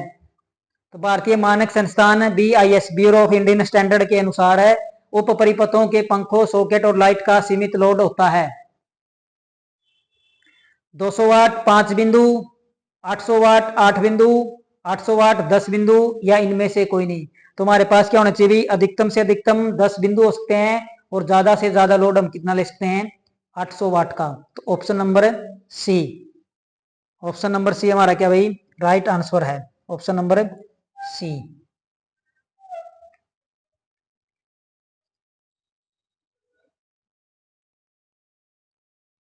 सभी स्विच लगाए जाने चाहिए। तो स्विच को हमेशा किसके अंदर लगाना चाहिए? न्यूट्रल तार में लगाना चाहिए, अर्थ तार में लगाना चाहिए, फेज तार में लगाना चाहिए या इनमें से कोई नहीं। तो सभी स्विच जो हमारे क्या होते हैं भाई? फेज तार के अंदर लगाए जाते हैं ताकि उपकरण भी बंद हो जाए और उसके अंदर सप्लाई भी ना रहे। अगर हमने न्यूट्रल के अंदर स्विच लगा दिया तो क्या रहेगी? सर्किट में बंद तो हो जाएगा लेकिन जो हमारा उपकरण लगा उसके अंदर क्या रहेगा? करंट रहेगा। क्या रहेगा? करंट रहेगा हमेशा। तो सारे उपकरण किसके अंदर लगाने चाहिए? फेज तार के अंदर लगाने चाहिए।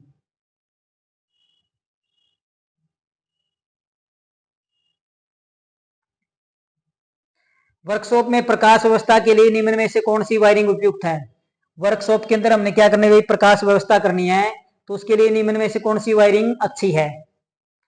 Surface conduit wiring, concealed conduit wiring, casing capping wiring, TRS wiring. तो हमने क्या करनी है? प्रकाश के वर्कशॉप के अंदर प्रकाश व्यवस्था करनी है, तो उसके लिए जो हमारी सबसे उपयुक्त वायरिंग है वो सरफेस कंड्यूट वायरिंग है। कौन सी है? सरफेस कंड्यूट, ये कंडक्ट नहीं भाई, कंड्यूट वायरिंग है। कौन सी है? Surface conduit wiring.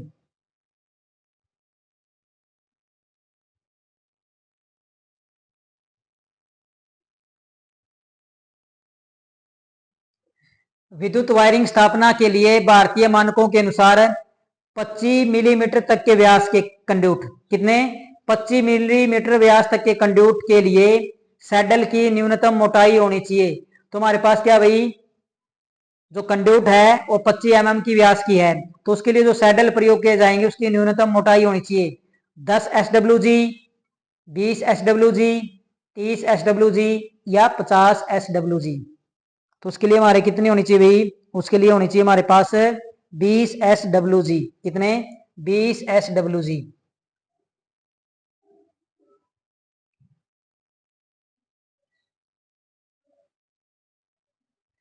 धात्विक कंड्यूट के लिए विद्युत निरंतरता क्यों आवश्यक है? तो धात्विक यानी चद्दर की जो कंड्यूट बनी हुई है उसके लिए विद्युत निरंतरता क्यों आवश्यक है? वोल्टेज गिरावट कम करने के लिए, प्रभावी ग्राउंड फॉल्ट पथ निर्मित करने के लिए, गैल्वेनिक संक्षारण सीमित करने के लिए, इनमें से कोई नहीं। तो कंड्यूट है जो धात्विक उसको निरंतरता क्यों भाई अर्थिंग प्रदान की जाती है, उसके अंदर जो लीकेज करंट है उसको क्या हो जाए भाई, प्रभावी ग्राउंड फॉल्ट पथ निर्मित करना। तो एक अच्छा ग्राउंड फॉल्ट के लिए पथ निर्मित करना, ऑप्शन नंबर बी।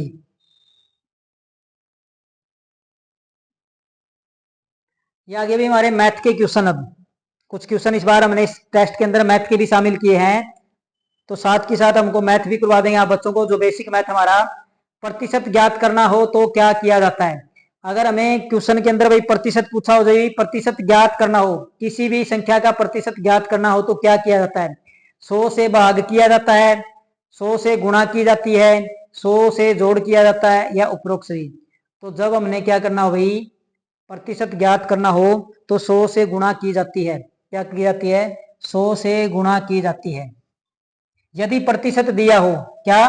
यदि प्रतिशत दिया हो, यदि प्रतिशत दिया हो, क्या दिया हो? प्रतिशत दिया हो तो 100 से भाग किया जाता है, तो 100 से भाग किया जाता है। क्या किया जाता है? भाग किया जाता है। यदि हमें प्रतिशत निकालना हो तो 100 से गुणा करते हैं, यदि प्रतिशत दिया हो तो 100 से क्या करते हैं? भाग करते हैं।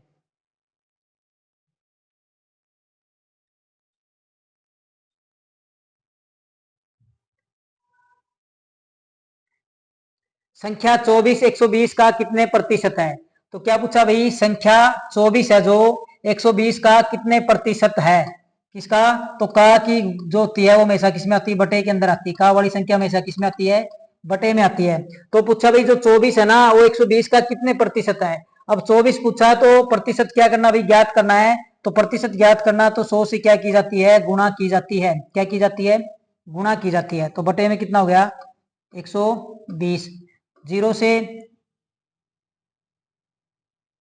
ये 100 भाई कितना है? किससे क्या की जाती है? 100 से गुणा की जाती है। क्या की जाती है? 100 से गुणा।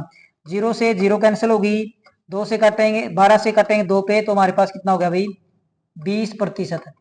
तो कितना हो गया भाई? Option number C. तो जो 24 है वो 120 का कितने प्रतिशत है? तो उसका है भाई 20%।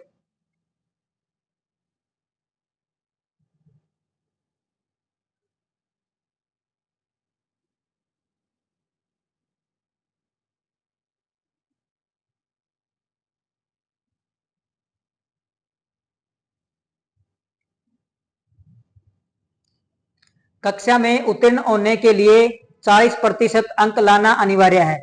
क्या भाई? कक्षा में उत्तीर्ण होने के लिए 40% अंक लाना अनिवार्य है।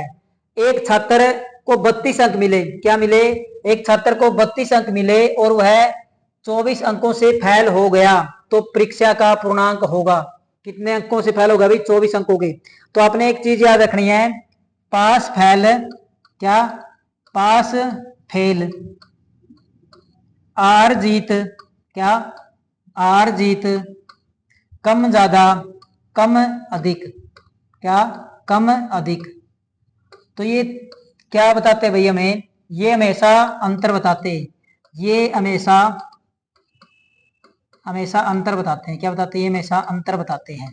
क्या बताते हैं? बताते हैं। क्या करते हैं? हमेशा अंतर बताते हैं। अब ये कह रहा भाई 40%, तो 100 का 40% हमारे पास कितना होगा भाई? तो कितना होगा? तो कितना आएगा? 40। तो पास होने के लिए कितने चाहिए थे उसको? उसको चाहिए थे 40। कितने चाहिए थे? 40 चाहिए थे। और मिले कितने उसको? क्या भाई? मिले कितने हैं? मिले हैं उसको 32 अंक। कितने मिले हैं? 32 अंक। तो ये दोनों क्या कर रहे हैं? तो ये एक दूसरे का क्या बता रहे, अंतर बता रहे। तो अंतर कितना आया 8। तो 8 बराबर क्या भाई, 8 का जो अंतर है वो कितने हैं 24 के। तो कितने अंकों से फैल हुआ 24 से। तो 1 बराबर हमारे पास क्या हो जाएगा 24 बटे में 8 यानी 3। कितना हो गया 3। तो 3 गुणा में 100 तुम्हारे पास कितने हो गए भाई 300 अंक हो गए। कितने अंक हो गए, तो पूर्णांक अंक हमारे पास कितने हो गए हैं 300। कितने हो गए हैं 300। पास फैल हार जीत कम अधिक ये हमेशा क्या बताते हैं भाई अंतर बताते हैं। एक लड़के को पास होने के लिए 40 अंक लाना अनिवार्य था, लेकिन उसको क्या मिले भाई 32 अंक मिले और वह 24 अंक से फैल हो गया है। तो परीक्षा का पूर्णांक होगा, तो ये हमने निकाल दिया भाई कितना होगा, तो परीक्षा का पूर्णांक होगा 300।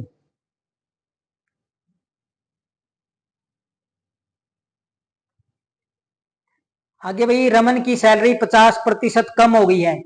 क्या हो गई भाई, रमन की सैलरी 50% कम हो गई है, उसके बाद फिर 50% बढ़ गई है। पहले 50% कम हुई है, फिर 50% क्या हुई है बढ़ गई है। तो उसे कितने प्रतिशत का नुकसान या लाभ हुआ है। तो पूछ रहा है इसको कितने प्रतिशत का नुकसान या लाभ हुआ है। हमारे पास क्या थे भी 100 थे। कितने थे 100। 100 के ऊपर क्या हुई इसकी भी जो सैलरी थी वो 50% क्या हो गई है कम हो गई है। क्या हो गई है 50%। तो 100 का 50% हमारे पास कितना आएगा भाई 50 आएगा। कितना आएगा 50 आएगा, क्योंकि वृद्धि हमेशा किसके ऊपर होती है 100 के ऊपर होती है। फिर क्या भाई 100 पे फिर कितनी होगी 50% क्या होगी वृद्धि होगी। कितनी 50%। तो अब इसकी कितनी होगी भाई 150 होगी। कितनी होगी 50। पहले 100 रुपए थे फिर 50 और बढ़ गए तो 150 रुपए हुए। पहले 100 थी 50 कम हो गई तो उसके पास 50 बचे हैं। अब कितने भाई 100 थे तो उसकी वृद्धि कितनी होगी 50 होगी, तो कितने होगी 150। तो 50 गुणा में 150 और प्रतिशत हमने क्या करना भाई निकालना है। निकालना तो 100 से भाग किया जाता है बटे में 100। 0 से 0 कैंसिल, 0 से 0, 15 पंजे 75 आ गया। कितना आ गया 75। पहले कितनी थी उसकी 100 थी, अब कितनी हो गई है 75 हो गई है। तो क्या होगा भाई 25% हो गया है। और 25% क्या हुआ भाई लाभ हुआ है या हानिवाद। तो पहले उसको 100 रुपए मिल रहे थे, अब कितने मिल रहे हैं 75 रुपए मिल रहे हैं। तो उसको क्या हो गया भाई 25% का क्या हो गया है नुकसान हो गया है। क्या हो गया उसको 25% का नुकसान हो गया है। 25% उसको क्या हो गई हानि हो गई है।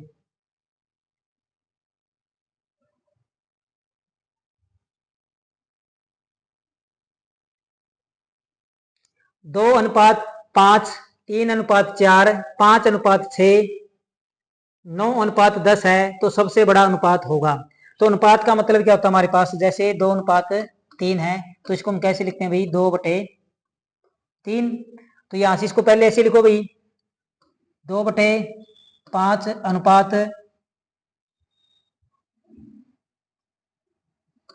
2/5, 3/4, 5/6, 9/10, 9/10।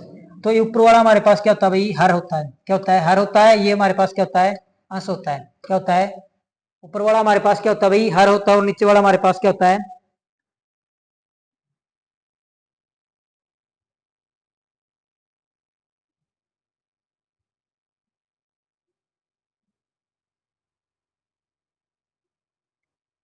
सॉरी भाई उल्टा लिखा गया है। ऊपर वाला हमारे पास क्या होता है ऊपर वाला होता है हमारे पास अंश। क्या होता है ऊपर वाला होता है अंश और नीचे वाला क्या होता है अर। तो आपने क्या करना है कुछ नहीं करना है, जो अंश है उसके अंदर आप जीरो लगा दो। सबके अंदर क्या लगा दो जीरो लगा दो। सबके अंदर क्या कर दो जीरो लगा दो। अब इसको भाग कर दो इसे, तो कितने पे कट गया 4 पे। ये कितने पे कट गया 7 पे पॉइंट आ गया। ये कितने पे कटेगा 8 पे कटेगा। और ये कितने पे कटेगा 9 पे। कितने पे कटेगा 9 पे। अब जिसके अंदर जो वैल्यू बड़ी आएगी वो सबसे बड़ा क्या होगा हमारा अनुपात होगा। तो सबसे बड़ा अनुपात हमारे पास क्या होगा 9:10। कौन सा होगा सबसे बड़ा अनुपात हमारे पास कौन सा होगा 9:10। Option number B. कौन सा ऑप्शन नंबर बी।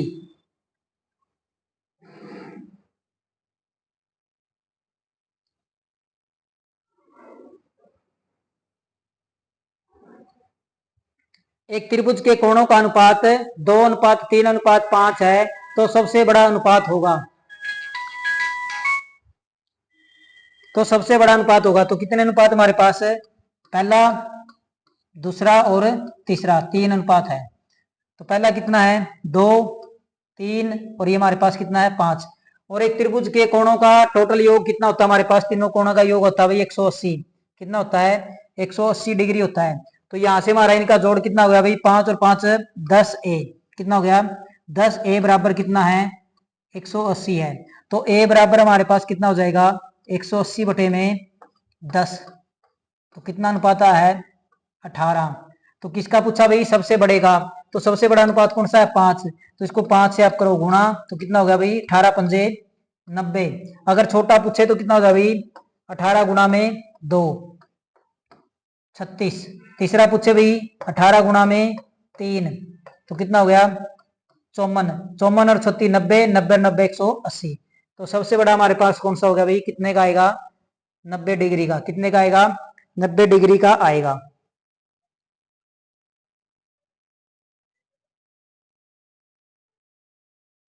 नेक्स्ट हमारे पास भाई प्रथम 50 पूर्ण संख्या का औसत होगा। तो किसका भाई 50 पूर्ण संख्या का।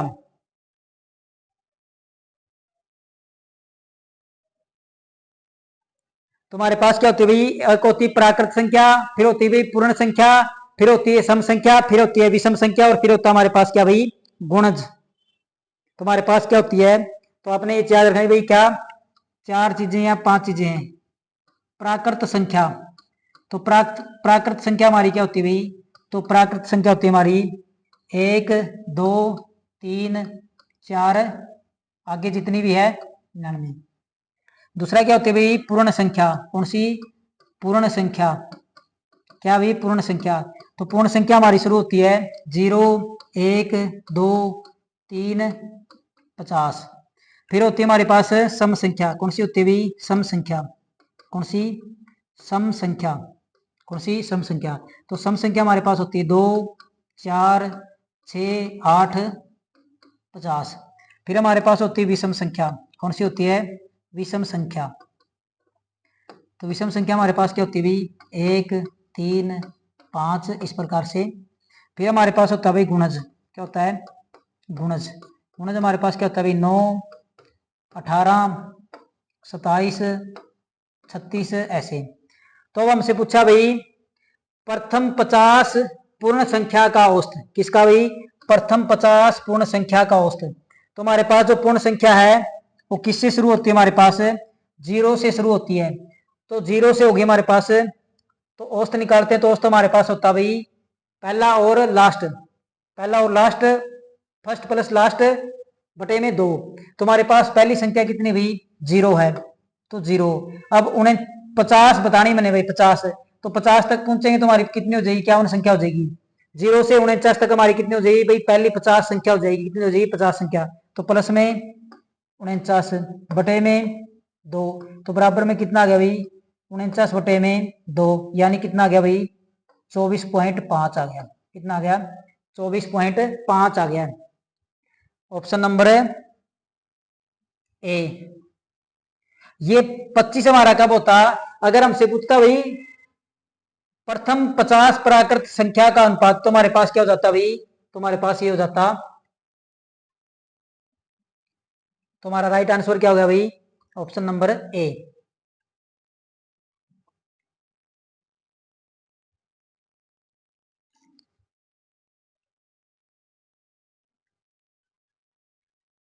₹960 में खरीदा और 1200 रुपए में बेचा, लाभ प्रतिशत होगा।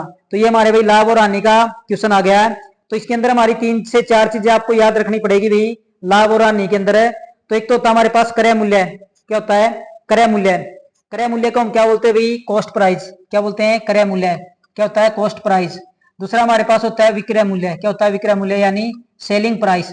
तीसरा हमारे पास होता है अंकित मूल्य, क्या होता है अंकित मूल्य, जो वस्तु के ऊपर लिखा हो। कौन सा होता है जो वस्तु पर लिखा हो, क्या हो जो वस्तु पर लिखा हो। एक होता है हमारे पास बट्टा, क्या होता है बट्टा। छूट, क्या होती है छूट, और छूट हमेशा किसके ऊपर मिलती है अंकित मूल्य के ऊपर छूट मिलती है। तो जो हमारे पास लाभ या हानि, क्या लाभ या हानि, ये चीजें आपने याद रखनी। लाभ या हानि हमेशा, लाभ या हानि हमेशा क्रय मूल्य के ऊपर होती है। किसके ऊपर होती है क्रय मूल्य पर, कॉस्ट प्राइस के ऊपर होती है। अब ये कह रहा भाई 960 रुपए में खरीदा, तो 960 हमारे पास क्या भाई क्रय मूल्य है, क्या है क्रय मूल्य है। और बेचा कितने में भी 1200 रुपए में बेचा है, तो हमने कितने में खरीदा है 960 में खरीदा है और कितने में 1200 में बेच दिया है। तो हमें पूछा भाई प्रतिशत में लाभ पूछा, अगर हमसे पूछा भाई कितने रुपए का लाभ हुआ है, तो लाभ हम 1200 में से 960 घटाएंगे तो कितना आ गया भाई 240 रुपए आ गया। अगर पैसे पूछता तो 240 रुपए होगा, लेकिन इसने पूछा भाई जो 240 ये कितने प्रतिशत लाभ हुआ है, तो प्रतिशत लाभ हमारे पास कितना होगा भाई, कितना लाभ हुआ हमें 240 रुपए का हुआ है। कितने का हुआ है 240 रुपए का लाभ हुआ है, और कितने के ऊपर हुआ है 960 पे, क्योंकि लाभ और हानि हमेशा क्रय मूल्य के ऊपर होती है। प्रतिशत निकालना तो गुणा में हम क्या करते हैं 100, हमने पहले ही पढ़ा था भाई प्रतिशत निकालना हो तो 100 से गुणा किया आता है, अगर प्रतिशत दिया हो तो 100 से भाग किया आता है। 0 से 0 कितने पे कट गया 4 पे, 4 से काटते हैं कितने पे 25 पे, तो कितने प्रतिशत लाभ हुआ है 25% लाभ हुआ है। कितना 25% क्या हुआ है लाभ।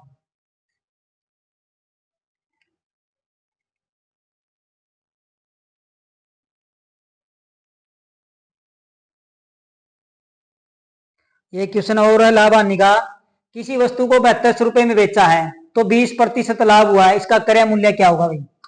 तो उसने क्या कर दिया है वस्तु खरीद के बेच दी है, क्या कर दी है वस्तु खरीद के बेच दी है, तो पूछ रहा अभी से 20% का लाभ हुआ है, तो 7200 रुपए में बेचने पर उसको 20% लाभ हुआ है, तो उसका क्रय मूल्य क्या होगा। हमारे पास विक्रय मूल्य दिया हुआ है और प्रतिशत लाभ दिया हुआ, तो हमसे पूछ रहा भाई क्रय मूल्य क्या होगा। तो हमारे पास भाई कितने में 7200 में बेचा हमने, कितने में 7200 में बेचा है, तो अब इसको मैंने क्या करना भाई खरीदना पड़ेगा, खरीदना पड़ेगा तो इसको हम क्या करेंगे भाई कम में खरीदेंगे तभी हमें क्या होगा लाभ होगा। तो ऊपर आ जाएगा 100, नीचे आ जाएगा 120, क्योंकि कितना लाभ हुआ है 20% लाभ हुआ है। तो 0 से 0 कैंसिल होगी, 12 से काटें कितने पे कट गया 6 पे, और एक ये 0, तो कितना होगा भाई 6000 हो गया। कितना हो गया 6000। अगर ऑप्शन से करना है तो आप मान रख के देख सकते हो भाई, तो कितने में खरीदा भाई 6000 में खरीदा, गुणा में लाभ कितना हो भाई 20% तो है यानी 120 बटे में 100, 0 से 0, 0 से 0, 12 0 0, 12 0 0, 12 छिक 75, तो कितना आएगा भाई कितने में खरीदा उसको 6000 रुपए में खरीद के 7200 में बेचने पर उसको क्या हुआ भाई 20% का क्या हुआ है लाभ हुआ है। कितने का हुआ है 20% का लाभ हुआ है।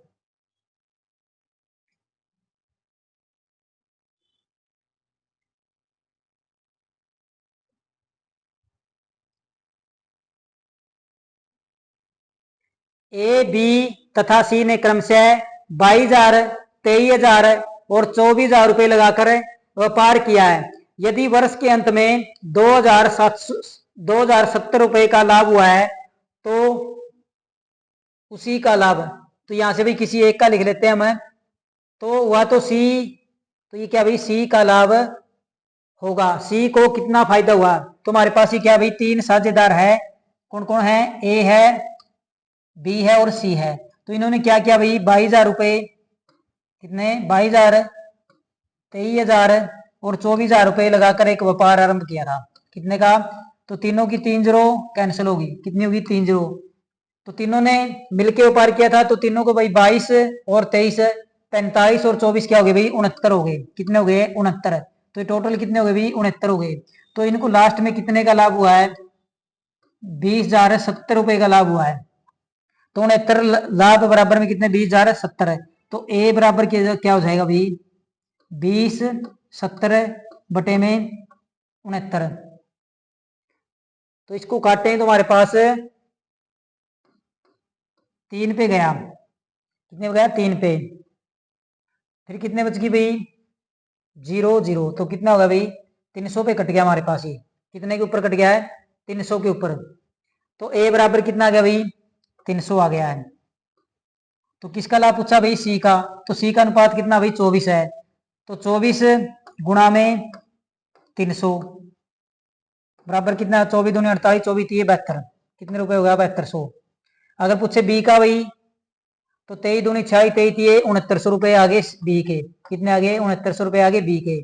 फिर पूछे भाई सी का, ए का पूछे तो 22 तीय 6600, तो 6600 रुपए ये आगे, तो इसका जोड़ कर लो भाई 0 0, ये भाई यहाँ पे आएगा 20,700 आएगा। कितना आएगा? 20,700 आएगा। इसको ठीक कर लेना। ये कितना भाई? 20,700 कर लेना। ये तब हमारा क्या आएगा? सही आएगा। कितना आएगा? 20,700। 6 15 और 2 17, 6 दूनी 12, 6 6 12, 7 19 और 1 20। तो 20,700 भैया कितना है? 20,700 आएगा। कितना आएगा? 20,700। तो कितना लाभ हुआ उसको भाई? 7200 रुपये हुआ। कितना? 7200 रुपये सी का लाभ है।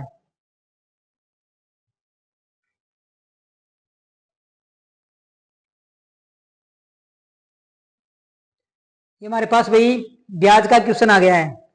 40,000 रुपए का 12% दर से 219 दिन का ब्याज होगा। तो हमारे पास क्या होता है भाई? हमारे पास होता है ब्याज। ब्याज हम कैसे निकालते हैं? तो ब्याज बराबर हमारे पास क्या होता है भाई?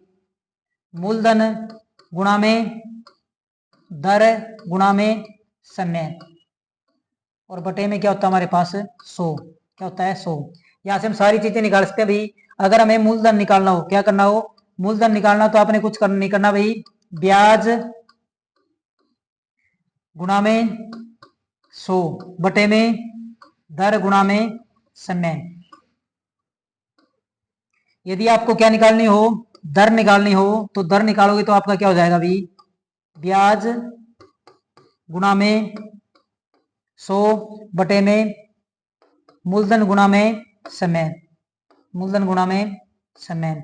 यदि आपको क्या निकालना हो भाई? समय निकालना हो। क्या निकालना हो? समय निकालना हो तो समय हमारा होता है 100 गुणा में ब्याज बटे में मूलधन गुणा में दर। तो अब हमसे क्या पूछा भाई? 40,000 रुपए का 12% दर से 219 दिन का ब्याज। क्या पूछा? ब्याज पूछा है।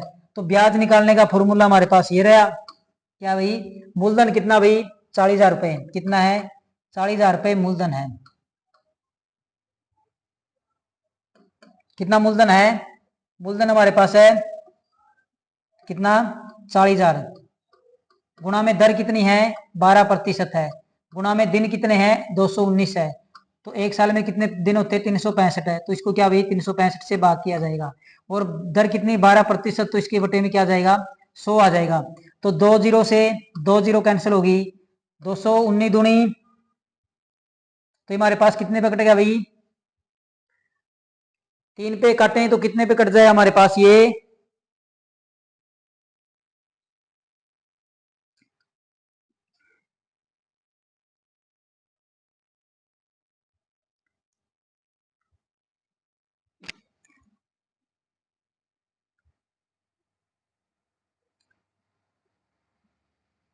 19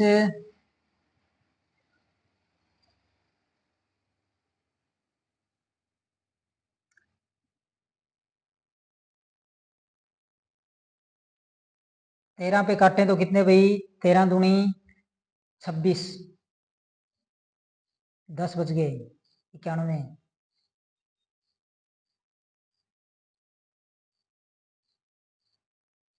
5 पे काटेंगे, इसको 5 पे काटें तो कितने पे कट गया? 7। एक बच गया 3। 73 पे हो गया ये भाई। और इसको 5 से काटें तो कितने पे कट गया?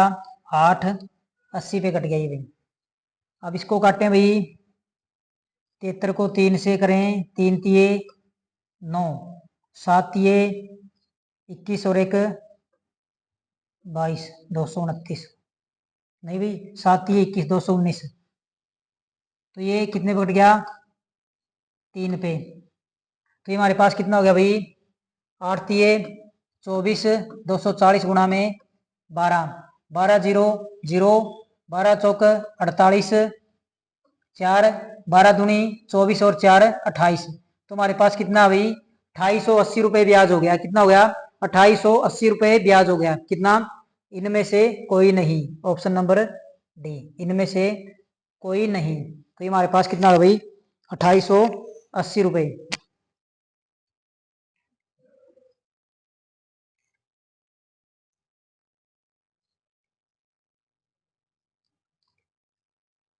कितने समय में 5% साधारण ब्याज की दर से मूलधन मिश्रधन का 20/25 गुना हो जाएगा?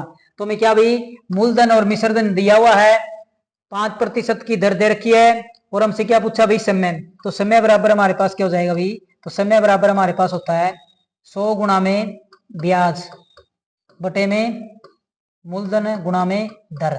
तो यहाँ पे हमारे पास मूलधन क्या भाई, ये हमारे पास है मूलधन, क्या है मूलधन, और ये हमें कितना भाई 20 से कितना हुआ 25 हो गया, तो कितना ब्याज मिला है 5, कितना मिला है 5। तो हमारे पास क्या होगा भाई 100 गुणा में ब्याज कितना मिला है 5, मूलधन हमारे पास कितना भाई 20 है, और दर कितनी है 5 है, कितनी है 5, 5 से 5 कट गया, 20 से काटे कितने पे कट गया 5 पे, तो कितने वर्ष में 5 वर्ष में, कितने वर्ष में 5 वर्ष में, कितने साल में 5 साल में। अब आगे हमारे भाई कंप्यूटर के क्वेश्चन, इनको हम जल्दी जल्दी कर लेते हैं। कंप्यूटर में डाटा का अर्थ होता है, तो जो कंप्यूटर होता है उसमें डाटा का क्या अर्थ होता है भाई, जंक फाइल होती है, बग होता है, इंफॉर्मेशन होता है, या उपरोक्त सभी। तो कंप्यूटर के अंदर जो डाटा होता है उसका अर्थ होता है इंफॉर्मेशन, क्या होता है इंफॉर्मेशन होता है। नेक्स्ट है सबसे पावरफुल कंप्यूटर कौन सा है, तो सबसे पावरफुल कंप्यूटर कौन सा भाई, यूनिवैक है, अल्ट्रासोनिक है, सुपर कंप्यूटर है, या इनमें से कोई नहीं। तो सबसे पावरफुल कंप्यूटर कौन सा होता है हमारे पास, सुपर कंप्यूटर होता है। कौन सा होता है, सुपर कंप्यूटर। नेक्स्ट भाई कंप्यूटर साइंस के पिता कहे जाते हैं, तो जो कंप्यूटर साइंस उसके पिता कहे जाते हैं, चार्ल्स बेबेज कंप्यूटर का जनक कहा जाता है, एलन ट्यूरिंग, तो ये हमारे पास क्या भाई कंप्यूटर साइंस के पिता है। जॉन मैकार्थी किसके हैं, एआई के, किसके हैं एआई के, आर्टिफिशियल इंटेलिजेंस के पितामह कौन है, जॉन मैकार्थी है।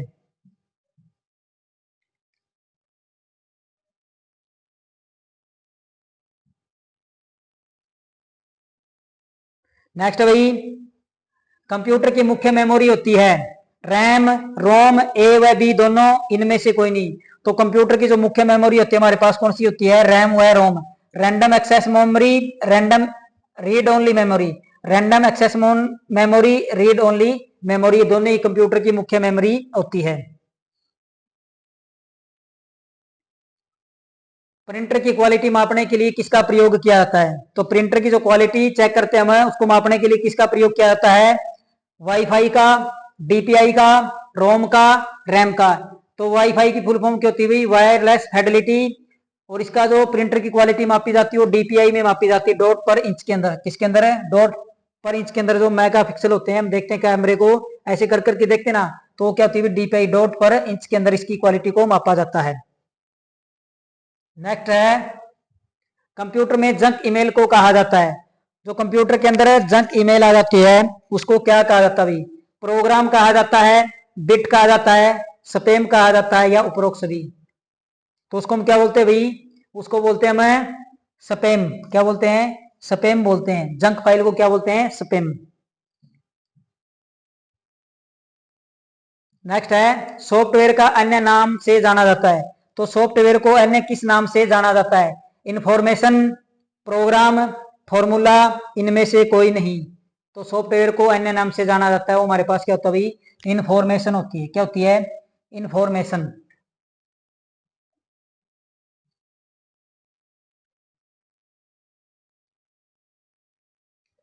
वैज्ञानिक काम करने के लिए कौन सी भाषा प्रयोग होती है, किसके लिए भाई, वैज्ञानिक काम करने के लिए कौन सी भाषा प्रयोग होती है। जैसे इंटरनेट के लिए जावा होती है, वैसे वैज्ञानिक कार्य के लिए कौन सी भाषा का प्रयोग किया जाता है, मशीनी भाषा का, जावा का, फोरट्रॉन का, या इनमें से कोई नहीं। तो वैज्ञानिक काम करने के लिए फोरट्रॉन भाषा का इस्तेमाल किया जाता है। कौन सी का, फोरट्रॉन भाषा का प्रयोग किया जाता है। आगे भाई फोरट्रॉन का पूर्ण रूप क्या है, तो फोरट्रॉन का पूर्ण रूप क्या भाई, formation translation, formula translation, formula timing, या फॉर्मूला। तो फोरट्रॉन का पूर्ण रूप क्या है, तो फोरट्रॉन का पूर्ण रूप होता है हमारे पास फॉर्मूला ट्रांसलेशन। क्या होता है भाई, फॉर्मूला ट्रांसलेशन। क्या होता है, formula translation, option number D. आगे भाई W W W W W का आविष्कार किसने किया था, एलन ट्यूरिंग ने, डगलस एंगलबर्ट ने, टिम बर्नर्ली ने, चार्ल्स बेबेज ने। तो किसने किया था भाई, टिम बर्नर्ली ने किया था। World wide wave, world wide wave, तो डगलस एंगलबर्ट ने किसका किया था भाई? इसने किया था माउस का। किसका किया था? माउस का। किसका किया था? माउस का।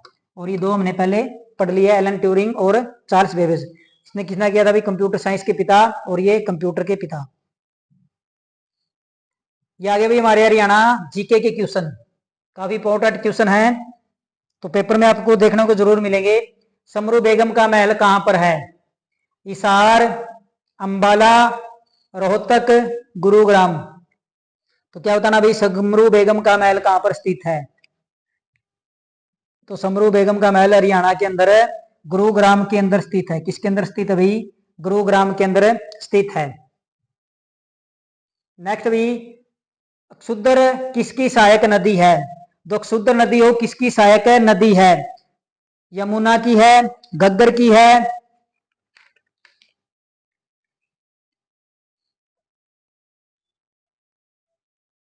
घग्गर की है, टांगरी की है, या सरस्वती की है? तो जो अक्षुद्र नदी हमारे पास किसकी भाई? वो हमारे पास है घग्गर की। ये घग्गर लिखा हुआ भाई किसकी है? घग्गर नदी की क्या है? सहायक नदी है। 1857 में रोहतक का जिला न्यायाधीश कौन था भाई? जो 1857 की जो क्रांति हुई थी, उसके अंदर जो रोहतक जिला था, उसका न्यायाधीश कौन था? एडम मिलन था, एडम लोस था, विलियम्स था, या कार्नवालिस था? तो ये दो तो हमारे क्या रहे? वायसराय रहे भारत में अंग्रेजों के, विलियम्स और कार्नवालिस। तो ये हमारे क्या थे भाई? कौन थे? 1857 में रोहतक का जिला न्यायाधीश कौन था? तो वो थे एडम लोच। कौन थे? एडम लोच। 2024 में हरियाणा की विधानसभा बनी, तो 2024 के अंदर हरियाणा की कौन सी विधानसभा बनी थी? तो ये हमारे पास इसके 5 अक्टूबर को चुनाव हुए थे। कब? 5 अक्टूबर 2024 को। कब? 5 अक्टूबर 2024 को। और 8 अक्टूबर 2024 के इसके क्या आ गए थे? नतीजे आ गए थे। तो यहाँ पे किसको कितनी सीट मिली थी? बीजेपी को मिली थी 48 सीटें। कितनी सीटें मिली थी? 48। आईएनएस इंडियन नेशनल कांग्रेस को मिली थी 37 सीटें। कितनी? 37। आईएनएलडी इंडियन नेशनल लोकदल को मिली थी 2 सीटें। और निर्दलीय को कितनी सीटें मिली थी? इंडिपेंडेंस को, तो उनको मिली थी 3 सीटें। और जेजेपी को कितनी मिली थी? तो जेजेपी को मिली थी 00। कितनी मिली थी? 00। और एक थी हमारा हरियाणा लोजपा, जो गोपाल कांडा की पार्टी थी, उसको भी क्या मिली थी भाई? 0 सीटें मिली थी। तो हरियाणा के अंदर 2024 में कौन सी विधानसभा बनी है? तो 15वीं विधानसभा बनी है। कौन सी? 15वीं। 14वीं कब बनी थी? 14वीं बनी थी 2019 में। कब बनी थी? 2019 में। यहाँ पे बीजेपी को कितनी सीटें मिली थी? 40 सीटें मिली थी। तो 13वीं कब बनी थी? 13वीं बनी थी 2014 में। कब बनी थी? 2014 में। यहाँ पे बीजेपी को कितनी सीटें मिली थी? 47 सीटें मिली थी। तो ये भी आपने याद रखना है। वर्तमान में हरियाणा के मुख्यमंत्री कौन है? तो वर्तमान में हरियाणा के मुख्यमंत्री है नायब सिंह सैनी। लाडवा से क्या है? विधायक है। नेक्स्ट है हरियाणा के छवें वित्त आयोग के अध्यक्ष। हरियाणा के 6वें वित्त आयोग के अध्यक्ष है दोमन सिंह किरमच है, पी राघवेंद्र राव है, मनोहर लाल है, बलदेव राज महाजन है। तो दोमन सिंह किरमच क्या भाई? जो सरस्वती हेरिटेज डेवलपमेंट बोर्ड है, सरस्वती सरस्वती जो बोर्ड है उसके क्या भाई? उपाध्यक्ष है। कौन है? उपाध्यक्ष है दुमन सिंह किरमच। और अध्यक्ष कौन इसके? तो अध्यक्ष इसके नायब सिंह सैनी। कौन है? नायब सिंह सैनी इसके क्या भाई? सरस्वती जो बोर्ड है उसके उपाध्यक्ष है दुमन सिंह किरमच। और अध्यक्ष कौन है? नायब सिंह सैनी। तो हमारे पास पी राघवेंद्र राव क्या भाई? 6वें वित्त आयोग के अध्यक्ष है। मनोहर लाल क्या भाई? केंद्रीय ऊर्जा मंत्री है। और बलदेव राजन महाजन क्या थे भाई? हरियाणा के एडवोकेट जनरल थे पहले, अब नहीं है। नेक्स्ट है बीबीवाई का पूरा नाम क्या है? बीबीवाई का पूरा नाम क्या भाई? भावांतर भरपाई योजना, भावांतर भाई योजना, भारत भरपाई योजना, या इनमें से कोई नहीं। तो ये हमारे पास क्या भाई? जो भाव के अंदर जो अंतर रहता है उसको बीबीवाई के नाम से जाना जाता है। जो भाव के अंदर जो अंतर रहता है उसकी भरपाई कौन करती है? सरकार करती है। कौन करती है? सरकार करती है। तो इसको क्या कहा जाता है भाई? भावांतर भरपाई योजना। क्या कहा जाता है? भावांतर भरपाई योजना। फुल फॉर्म क्या है? भावांतर भरपाई योजना।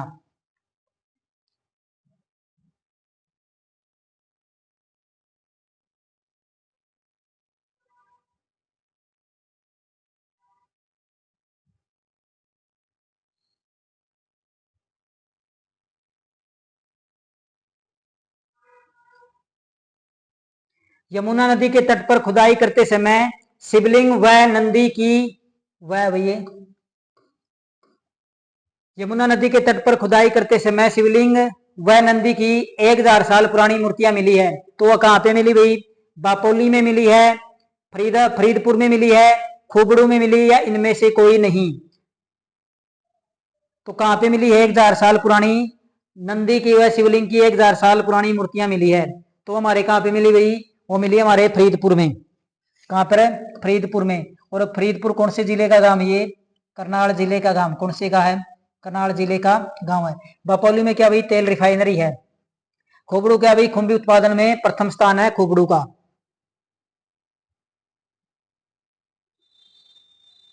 ये भाई करंट अफेयर का क्वेश्चन भी साथ में। इंडियन स्पोर्ट्स ओनर्स अवार्ड 2019 किसे मिला है? इंडियन स्पोर्ट्स ओनर्स अवार्ड 2019 किसे मिला है? बजरंग पूनिया को, सुशील कुमार को, विनेश फोगाट को, साक्षी मलिक को। तो बजरंग पूनिया क्या भाई? ओलंपिक में मेडल जीतने वाले। सुशील कुमार क्या भाई? ओलंपिक में 2 मेडल जीतने वाले हरियाणवी रेसलर है। विनेश फोगाट को क्या मिला भाई? ये सम्मान मिला है। क्या मिला विनेश फोगाट को? इनका जन्म 24 अगस्त 1994 को बलाली गांव के अंदर हुआ था, फोगाट परिवार में, जो चरखी दादरी का क्या है? गांव है। कब हुआ था? 25 भाई, 24 नहीं है। कब? 25 अगस्त 1994 को इसका क्या हुआ था? जन्म हुआ था। और फिलहाल ये क्या भाई? जुलाना से एमपी है, विधायक है। क्या है? जुलाना से एमएलए है। और कौन सी पार्टी से? ये कांग्रेस पार्टी से क्या भाई? जुलाना से वर्तमान में विधायक है। साक्षी मलिक क्या भाई? ओलंपिक में मेडल जीतने वाली प्रथम रेसलर। ओलंपिक के अंदर मेडल जीतने वाली प्रथम रेसलर कौन थी? साक्षी मलिक थी, जो मोखरा गांव की है। रोहतक के अंदर मोखरा गांव से ये संबंध रखती है।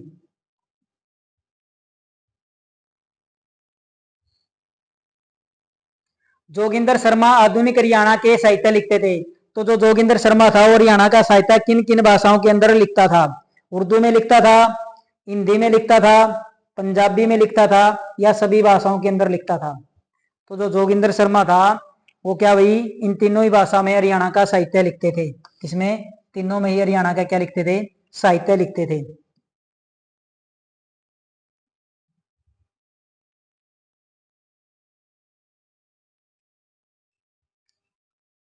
संदेश पत्रिका किसने लिखी थी भाई? संदेश पत्रिका किसने लिखी थी?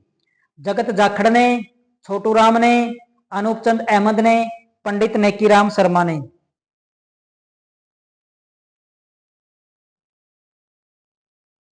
तो ये किसने लिखी थी भाई?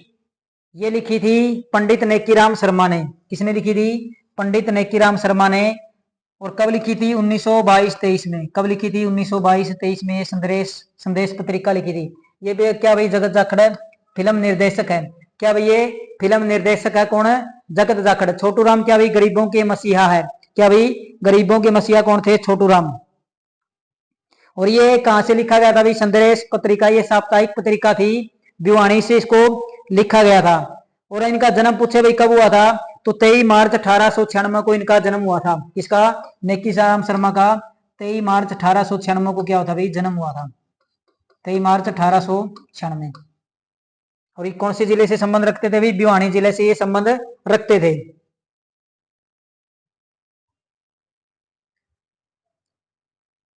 नेक्स्ट भाई, सूरज कुंड में कौन सा वन्य जीव अभ्यारण्य है? क्या भाई? सूरज कुंड में कौन सा वन्य जीव अभ्यारण्य है? वीर शिकारगढ़ है, असोला वट्ठी है, सिलसिला है, या इनमें से कोई नहीं? तो वीर शिकारगढ़ हमारे कहाँ पे भी? पंचकुला के अंदर। कहाँ पे है? पंचकुला। कहाँ पे है? पंचकुला के अंदर। तो असोला वट्ठी कहाँ पर है? सूरज कुंड के अंदर। और सिलसिला कहाँ पे है? सिलसिला कुरुक्षेत्र के अंदर। कहाँ पर है? कुरुक्षेत्र के अंदर कौन सा है? सिलसिला। नेक्स्ट भाई, दिल्ली को घेरे हुए हरियाणा। तो जो दिल्ली है केंद्र शासित प्रदेश, उसको हरियाणा घेरे हुआ है। 4 ओर से, 2 ओर से, 3 ओर से, 1 ओर से। तो हरियाणा भाई दिल्ली को कितने ओर से घेरे हुआ है? तो हरियाणा दिल्ली को 3 ओर से घेरे हुआ है, केवल पूर्व को छोड़कर 3 ओर से घेरे हुआ है। नेक्स्ट भाई, मशरूम उत्पादन में प्रथम। तो मशरूम उत्पादन में प्रथम, ये पहले का क्वेश्चन है भाई। मशरूम उत्पादन में प्रथम कौन है? फतेहाबाद है, रोहतक है, सोनीपत है या फरीदाबाद है? तो मशरूम उत्पादन में प्रथम कौन भाई? सोनीपत है। कौन है? सोनीपत।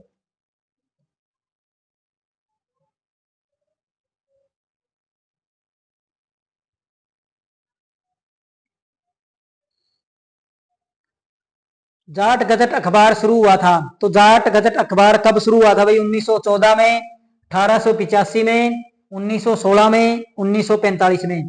तो 1914 में हमारा क्या हुआ था भाई? विश्व युद्ध हुआ था। क्या हुआ था? विश्व युद्ध हुआ था। 1885 के भाई 24 नवंबर 1885। क्या भाई? 24 नवंबर 1885। तो महान शख्सियत, गरीबों के मसीहा चौधरी छोटू राम का जन्म हुआ था। किसका? चौधरी छोटू राम का जन्म कब हुआ था? 24 नवंबर 1885 को हुआ था। और 1916 के अंदर इसने जाट गजट अखबार निकाला था। कौन सा? जाट गजट अखबार निकाला था छोटू राम ने। और 1945 के अंदर क्या था भाई? 9 जनवरी 1945। क्या भाई? 9 जनवरी 1945 में गरीबों के मसीहा भाखड़ा बांध के निर्माता चौधरी छोटू राम का क्या हो गया था भाई? देहांत हो गया था। कितने? 9 जनवरी 1945 को। तो इन्होंने पूछा जाता भाई एलएलबी की पढ़ाई कहां से की थी? तो आगरा से इन्होंने एलएलबी की पढ़ाई पूरी की थी।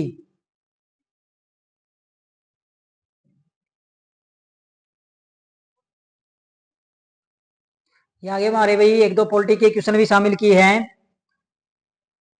तो शासन करने के लिखित मसौदे को क्या कहा जाता है? तो जो शासन किया जाता है उसके लिए जो लिखित मसौदा होता है उसको क्या कहा जाता है? कानून कहा जाता है, न्यायपालिका कहा जाता है, संविधान कहा जाता है या उपरोक्त सभी? तो उसको क्या कहा जाता है भाई? तो शासन करने के लिखित मसौदे को हम कहते हैं भाई संविधान। क्या बोलते हैं? संविधान बोलते हैं। क्या बोलते हैं? संविधान बोलते हैं। अगले प्रैक्टिस सेट के अंदर आपको सारे क्वेश्चन देखने को मिलेंगे, जिसके अंदर हमारे साइंस के भी होंगे, कंप्यूटर के भी होंगे, जीके के भी होंगे, पॉलिटी के भी होंगे, हिस्ट्री के भी होंगे। सारे क्वेश्चन हम आपको करवाएंगे। सरकार के 3 स्वतंत्र अंग होते हैं भाई। सरकार के 3 स्वतंत्र अंग कौन कौन से होते हैं? कार्यपालिका होती है, न्यायपालिका होती है, विधायिका होती है। तो सारे के सारे क्या होते हैं? सरकार के प्रमुख और स्वतंत्र अंग होते हैं। ये आगे भी हमारे हिस्ट्री के क्वेश्चन है। इस्लाम धर्म की स्थापना की, तो इस्लाम धर्म की स्थापना किसने की थी भाई? फिरोज शाह तुगलक ने, हजरत मोहम्मद ने, मोहम्मद बिन कासिम ने, मोहम्मद गोरी ने। तो किसने की थी भाई? इस्लाम धर्म की जो स्थापना की थी हजरत मोहम्मद ने की थी। किसने की थी? हजरत मोहम्मद ने की थी। मोहम्मद गोरी क्या भाई? 2 युद्ध लड़ा था, 1191 और 1192 के अंदर। किसके साथ? पृथ्वीराज चौहान के साथ। नेक्स्ट है भाई मोहम्मद बिन कासिम ने भारत पर आक्रमण किया। तो मोहम्मद बिन कासिम ने भारत पर आक्रमण कब किया था? 710 से 712, 706 से 709, 712 से 714 और 720 से 722। तो जो आक्रमण किया था वो कब किया था? तो आक्रमण किया था भाई 712 से 714। कब? 712 से 714 में आक्रमण किया था।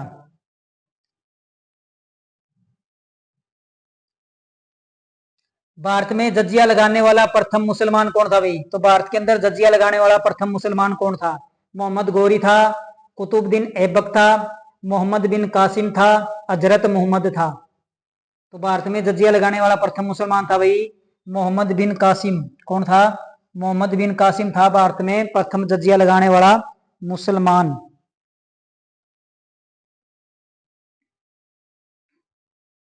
और ये भाई हमारे प्रैक्टिस सेट का अंतिम क्वेश्चन है। इतिहास किस भाषा का शब्द है? हिस्टोरिका। हिस्टोरिका से इसका इतिहास लिया गया भाई। किस भाषा का शब्द है? संस्कृत भाषा का है, ग्रीक भाषा का है, हिंदी भाषा का है या उर्दू भाषा का है? तो ये हमारे पास किस भाषा का भाई? ये हमारे पास है ग्रीक भाषा का। किस भाषा का शब्द है? ग्रीक भाषा का। ये थी हमारे पास भाई हमारा प्रैक्टिस सेट नंबर 3। आपको ये प्रैक्टिस सेट कैसा लगा? आपने कमेंट बॉक्स में जरूर बताना भाई। इस प्रैक्टिस सेट के अंदर आपके कितने क्वेश्चन सही हुए हैं और कितनी आपकी तैयारी, इससे आपको पता चल जाएगा आपकी कितनी तैयारी है और कितने स्कोर आपने 100 में से प्राप्त किया है।